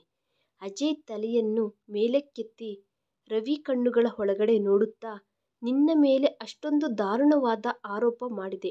ನೀನು ಯಾವಾಗಲೂ ಒಬ್ಬ ಅಣ್ಣನಂತೆಯೇ ಜೊತೆಯಾಗಿ ಇದ್ದೀಯ. ನಮ್ಮ ಅಮ್ಮನಿಗೆ ಸಹಾಯ ಮಾಡುತ್ತಿದ್ದೀಯ. ಆದರೆ ನಾನು ನಿಮ್ಮನ್ನು ತಪ್ಪಾಗಿ ತಿಳಿದುಕೊಂಡೆ. ಆದರೆ ಈ ಆರೋಪಿಯಾದ ಈ ಅಣ್ಣನನ್ನು ಕ್ಷಮಿಸು. ನಂತರ ಆತನು ಶ್ರೇಷ್ಠ ಕಡೆಗೆ ತಿರುಗಿದನು. ಆತನ ಕಣ್ಣುಗಳಲ್ಲಿ ಕಣ್ಣೀರು ಸುರಿಯುತ್ತಿದ್ದಾವೆ. ಶ್ರೇಷ್ಠ, ನಿನ್ನ ಹತ್ತಿರ ಮನಸ್ಫೂರ್ತಿಯಾಗಿ ಕ್ಷಮಾಪಣೆ ಕೋರುತ್ತಿದ್ದೇನೆ. ಆಗ ಶ್ರೇಷ್ಠ ಮಾತನಾಡುತ್ತಾ, ಕೆಲವು ತಪ್ಪುಗಳು ಕ್ಷಮಾಪಣೆಗಳು ಕೇಳುವ ಅರ್ಹತೆಯನ್ನು ಸಹ ಹೊಂದಿರುವುದಿಲ್ಲ. ನಾನು ಇವತ್ತಿಗೂ ಆ ದಿನ ಮರೆತು ಹೋಗಲಿಲ್ಲ. ನೀನು ಕೋರ್ಟಿನಲ್ಲಿ ಎಲ್ಲರ ಸಮಕ್ಷಮದಲ್ಲಿ ನನ್ನ ಹತ್ತಿರ ಒಂದು ಕ್ಷಣ ಸಹ ಇರಬೇಕು ಅಂದುಕೊಳ್ಳುತ್ತಿಲ್ಲ. ಯಾಕೆಂದರೆ ನಾನು ಕ್ಯಾರೆಕ್ಟರ್ ಇಲ್ಲದೆ ಇರುವಳು ಅಂದೆ. ಈ ಮಾತುಗಳು ಕೇಳಿ ಅಜಯ್ ಅಳುತ್ತಾ, ನನಗೆ ಗೊತ್ತು, ನಿಮ್ಮ ಆತ್ಮಗೌರವಕ್ಕೆ ನಾನು ಮಾಡಿದ ಅವಮಾನ ಜೀವನ ಪೂರ್ತಿ ಮರೆತು ಹೋಗುವುದಿಲ್ಲ. ಆದರೆ ಈ ದಿನ ನಾನು ಮಾಡಿದ್ದ ತಪ್ಪಿಗೆ ಪಶ್ಚಾತ್ತಾಪ ಪಟ್ಟು ಬೇಡಿಕೊಳ್ಳುತ್ತಿದ್ದೇನೆ ಅಂದನು. ರೂಮಿನಲ್ಲಿ ನಿಶಬ್ದ ಕೂಡಿಕೊಂಡಿತು. ರವಿ ಅಲ್ಲೇ ನಿಂತುಕೊಂಡು ಇದ್ದಾನೆ. ಶ್ರೇಷ್ಠ ಕಣ್ಣುಗಳಲ್ಲಿ ನೀರು ತಿರುಗಿದವು. ಪರ್ವತದಂತೆ ಇದ್ದ ಅಜಯ್ ಗರ್ವ ಪೂರ್ತಿಯಾಗಿ ಕರಗಿ ಹೋಗಿ ಈ ದಿನ ಕ್ಷಮಾಪಣೆಗಳು ಕೇಳುತ್ತಾನೆಂದು ಆಕೆ ಯಾವಾಗಲೂ ಅಂದುಕೊಳ್ಳಲಿಲ್ಲ. ರವಿ ಮುಂದಕ್ಕೆ ಬಂದು ಅಜಯ್ ಭುಜದ ಮೇಲೆ ಕೈ ಹಾಕಿದನು. ಭಾವನವರೇ, ಆಗಿದ್ದೇನೋ ಆಗಿ ಹೋಗಿದೆ. ನೀವು ನಿಮ್ಮ ತಪ್ಪನ್ನು ತಿಳಿದುಕೊಂಡಿದ್ದೀರಾ. ಇದೇ ತುಂಬ ದೊಡ್ಡ ವಿಷಯ. ನಿನ್ನ ಮೇಲೆ ನನಗೆ ಎಂತಹುದೇ ಕೆಟ್ಟ ಅಭಿಪ್ರಾಯ ಇಲ್ಲ. ರವಿ ಮಾತುಗಳು ಅಜಯ್ನಲ್ಲಿ ಇರುವ ಬಾಧೆಯನ್ನು ತಗ್ಗಿಸುವ ಪ್ರಯತ್ನ ಮಾಡಿದರೂ ಇನ್ನು ನಿಜವಾದ ನಿರ್ಣಯ ಬರಬೇಕಾಗಿದೆ. ಆತನು ಶ್ರೇಷ್ಠ ಜೀವನವನ್ನು ತಾರುಮಾರು ಮಾಡಿದ ನಿಜವಾದ ಆರೋಪಿ. ರವಿ ಅಲ್ಲಿಂದ ಹೊರಟು ಹೋದ ನಂತರ ಅಜಯ್ ತನ್ನ ಮೊಣಕಾಲುಗಳ ಮೇಲೆ ಕುಳಿತುಕೊಂಡು ಶ್ರೇಷ್ಠ ಮುಂದೆ ಕೈಗಳು ಜೋಡಿಸಿ, ನನಗೆ ಗೊತ್ತು, ನಾನು ನಿನಗೆ ಸರಿಹೊಂದುವವನಲ್ಲ ಎಂದು. ನಾನು ನಿನ್ನನ್ನು ನನ್ನ ಜೀವನದ ಒಳಗಡೆ ಮತ್ತೆ ಬಾ ಎಂದು ಕೇಳುವ ಅರ್ಹತೆ ಸಹ ನನಗೆ ಇಲ್ಲ. ನಾನು ಕೇವಲ ನಮ್ಮ ಬಂಧವನ್ನು ಮತ್ತು ನನ್ನ ಪ್ರೀತಿಯನ್ನು ಭಿಕ್ಷೆಯಾಗಿ ಕೇಳುತ್ತಿದ್ದೇನೆ. ನನಗೆ ಒಂದು ಅವಕಾಶ ಕೊಡು ಶ್ರೇಷ್ಠ. ನನ್ನನ್ನು ನಾನು ನಿರೂಪಿಸಿಕೊಳ್ಳುವ ಕೊನೆಯ ಅವಕಾಶ ಕೊಡು. ನಾನು ನಿನ್ನ ಮೇಲೆ ಅಧಿಕಾರ ಚಲಾಯಿಸುವ ಗಂಡನಾಗಿ ಅಲ್ಲದೆ ನಿನಗೆ ಒಳ್ಳೆಯ ಸ್ನೇಹಿತನಂತೆ ಇರಬೇಕು ಅಂದುಕೊಳ್ಳುತ್ತಿದ್ದೇನೆ. ನಿನ್ನ ಬಿಸ್ನೆಸ್, ನಿನ್ನ ಸಾಧನೆ ಎಲ್ಲ ಹಾಗೆ ಇರುತ್ತದೆ. ನಾನು ಕೇವಲ ನಿನ್ನ ಜೀವನದಲ್ಲಿ ಒಂದು ಭಾಗವಾಗಿ ಇರಬೇಕು ಅಂದುಕೊಳ್ಳುತ್ತಿದ್ದೇನೆ. ಶ್ರೇಷ್ಠ ಕಲ್ಲಿನ ತರಹ ಆತನನ್ನು ನೋಡುತ್ತಾ ಇದ್ದು ಹೋದಳು. ಒಂದು ಟೈಮಿನಲ್ಲಿ ಆತನನ್ನು ವಿಪರೀತವಾಗಿ ಪ್ರೀತಿಸಿದೆ. ಅದೇ ಅಜಯ್ ಈ ದಿನ ಆತನು ಮಾಡಿದ ತಪ್ಪಿಗೆ ಮೊಣಕಾಲುಗಳ ಮೇಲೆ ಕುಳಿತುಕೊಂಡು ತನ್ನ ಪ್ರೀತಿಯನ್ನು ಮತ್ತೆ ಪಡೆಯಬೇಕೆಂದು ಕೇಳಿಕೊಳ್ಳುತ್ತಿದ್ದಾನೆ. ಅಜಯನ್ನು ತನ್ನ ಕೈಗಳಿಂದ ಮೇಲಕ್ಕೆ ಎಬ್ಬಿಸಿದಳು. ನೀನು ನನಗೆ ಮಾಡಿದ ಗಾಯಗಳು ನನ್ನ ಮನಸ್ಸಿಗೆ ತುಂಬ ಗಾಢವಾಗಿ ಚುಚ್ಚಿಕೊಂಡಿದ್ದಾವೆ. ಅದನ್ನು ಮರೆಯುವುದಕ್ಕೆ ಸ್ವಲ್ಪ ಸಮಯ ಹಿಡಿಯುತ್ತದೆ. ನನಗೆ ಸ್ವಲ್ಪ ಸಮಯ ಬೇಕು. ಆ ದಿನ ರಾತ್ರಿ ಅಜಯ್ ಆಗಲಿ ಶ್ರೇಷ್ಠಾ ಆಗಲಿ ನಿದ್ದೆ ಮಾಡಲಿಲ್ಲ. ಅವರಿಬ್ಬರು ಅವರ ಮನಸ್ಸಿನಲ್ಲಿ ಇರುವ ಬಿರುಗಾಳಿಯನ್ನು ಕಂಟ್ರೋಲ್ ಮಾಡುವುದಕ್ಕೆ ಪ್ರಯತ್ನಿಸಿದರು. ಮಧ್ಯರಾತ್ರಿ ಅಜಯ್ ಫೋನ್ ರಿಂಗ್ ಆಯಿತು. ಫೋನ್ನಲ್ಲಿ ಶ್ರೇಷ್ಠಾ ಹೆಸರು ಕಾಣಿಸಿತು. ಆತನ ಹೃದಯ ವೇಗವಾಗಿ ಹೊಡೆದುಕೊಳ್ಳುತ್ತಿದೆ. ನಡುಗುತ್ತಿರುವ ಕೈಗಳಿಂದ ಫೋನ್ ಎತ್ತಿಕೊಂಡು ಹಲೋ ಅಂದನು. ಆ ಕಡೆಯಿಂದ ಶ್ರೇಷ್ಠಾ, ಅಮ್ಮ, ನಾನು ತುಂಬ ಆಲೋಚಿಸಿದೆವು. ನನಗೇನು ಅನಿಸುತ್ತಿದೆ ಅಂದರೆ ನಮ್ಮ ಬಂಧವನ್ನು ಉಳಿಸಿಕೊಳ್ಳುವುದಕ್ಕೆ ಇನ್ನೊಂದು ಅವಕಾಶ ಕೊಡಬೇಕು ಅನಿಸುತ್ತಿದೆ. ಈ ಮಾತು ಅಜಯ್ ಮನಸ್ಸು ಆನಂದದಿಂದ ತುಂಬಿ ಹೋಯಿತು. ಆತನು ಏನೂ ಮಾತನಾಡಲಾಗಲಿಲ್ಲ. ಆಗಲೇ ಶ್ರೇಷ್ಠಾ, ಆದರೆ ಒಂದು ಷರತ್ ಇದೆ ಎಂದು ಹೇಳಿದಳು. ಯಾವ ಷರತ್ತಾದರೂ ನನಗೆ ಓಕೆ ಅಂದನು ಅಜಯ್. ಈ ಸಂಬಂಧ ಇನ್ನು ಮೇಲೆ ಸಮಾನತ್ವದಿಂದ ಕೂಡಿಕೊಂಡಿರುವುದು. ಅಜಯ್, ನಾವು ಒಬ್ಬರಿಗೊಬ್ಬರು ಸಪೋರ್ಟ್ ಮಾಡಿಕೊಂಡು ಒಬ್ಬರಿಗೊಬ್ಬರು ಬಲವಾಗಿ ಇರಬೇಕು. ನೀನು ನನಗೆ ಎಂತಹುದೇ ಕಂಡೀಷನ್ಸ್ ಇಡಬಾರದು. ಅಂಗೀಕರಿಸುತ್ತಿದ್ದೇನೆ. ಜೀವನ ಪೂರ್ತಿ ನಿನಗೆ ಸಹಕಾರವಾಗಿ ಇರುತ್ತೇನೆ ಎಂದು ಅಜಯ್ ಕಣ್ಣುಗಳಲ್ಲಿ ನೀರು ತುಂಬಿಕೊಂಡು ಅಂದನು. ಈ ದಿನಾನೇ ನಾನು ಡಿಲ್ಲಿಗೆ ಟ್ರಾನ್ಸ್ಫರ್ ಮಾಡಿಕೊಳ್ಳುತ್ತೇನೆ. ಫೋನ್ ಆದರೆ ಕಟ್ಟಾಯಿತು. ಆದರೆ ಇಬ್ಬರ ಮಧ್ಯೆ ದೂರವಾದ ಬಂಧ ಈ ದಿನ ದೃಢವಾಗಿ ಒಂದಾಗಿದೆ. ಮರುದಿನ ಬೆಳಗ್ಗೆ ಮನೆಯ ಬಾಗಿಲು ತೆಗೆಯುವ ಶಬ್ದ ಆಯಿತು. ಶ್ರೇಷ್ಠಾ ಹೊರಗಡೆ ಬಂದು ನೋಡಿದರೆ ಬಾಗಿಲಿನ ಹತ್ತಿರ ಅಜಯ್ ನಿಂತುಕೊಂಡು ಇದ್ದಾನೆ. ಆತನ ಕಣ್ಣುಗಳಲ್ಲಿ ಪಶ್ಚಾತ್ತಾಪ, ಪ್ರೀತಿ. ಆತನ ಜೀವನ ಪೂರ್ತಿಯಾಗಿ ಆಕೆಗೆ ಅಂಕಿತ ಅಂದ ಹಾಗೆ ಬಂದು ಆಕೆಯ ಮುಂದೆ ಮೊಣಕಾಲುಗಳ ಮೇಲೆ ಕುಳಿತುಕೊಂಡು, ನೀನು ಇಲ್ಲದಿದ್ದರೆ ನನ್ನ ಜೀವನ ಸಂಪೂರ್ಣ ಅಲ್ಲ. ನಿನ್ನನ್ನು ಇನ್ನು ಜೀವನದಲ್ಲಿ ಕಳೆದುಕೊಳ್ಳಬೇಕು ಅಂದುಕೊಳ್ಳುತ್ತಿಲ್ಲ ಎಂದು ಕಣ್ಣೀರು ಇಟ್ಟುಕೊಂಡನು. ಶ್ರೇಷ್ಠಾ ಆತನನ್ನು ಎಬ್ಬಿಸಿ ಇಬ್ಬರು ಹತ್ತಿರ ಆದರು. ಇಬ್ಬರ ಮಧ್ಯೆ ಇದ್ದ ದೂರ ಪೂರ್ತಿಯಾಗಿ ಮಾಸಿ ಹೋಯಿತು. ಇಬ್ಬರ ಕಣ್ಣುಗಳಲ್ಲಿ ಕಣ್ಣೀರು ತಿರುಗಿದವು. ಒಬ್ಬರ ಪ್ರೀತಿಯಲ್ಲಿ ಇನ್ನೊಬ್ಬರು ಮುಳುಗಿ ಹೋದರು. ಈ ಕತೆ ಮುಕ್ತಾಯವಾಯಿತು. ಈ ವಿಡಿಯೋ ನಿಮಗೆ ಇಷ್ಟವಾಗಿದ್ದರೆ ಪ್ಲೀಸ್ ಲೈಕ್ ಮಾಡಿ, ಶೇರ್ ಮಾಡಿ, ಸಬ್ಸ್ಕ್ರೈಬ್ ಮಾಡ್ಕೊಳ್ಳೋದು ಮಾತ್ರ ಮರಿಬೇಡಿ. ನಿಮಗೆ ಈ ವಿಡಿಯೋ ಇಷ್ಟ ಆಗಿದ್ದರೆ ತಪ್ಪದೇ ಕಾಮೆಂಟ್ ಮಾಡಿ. Thanks for watching video.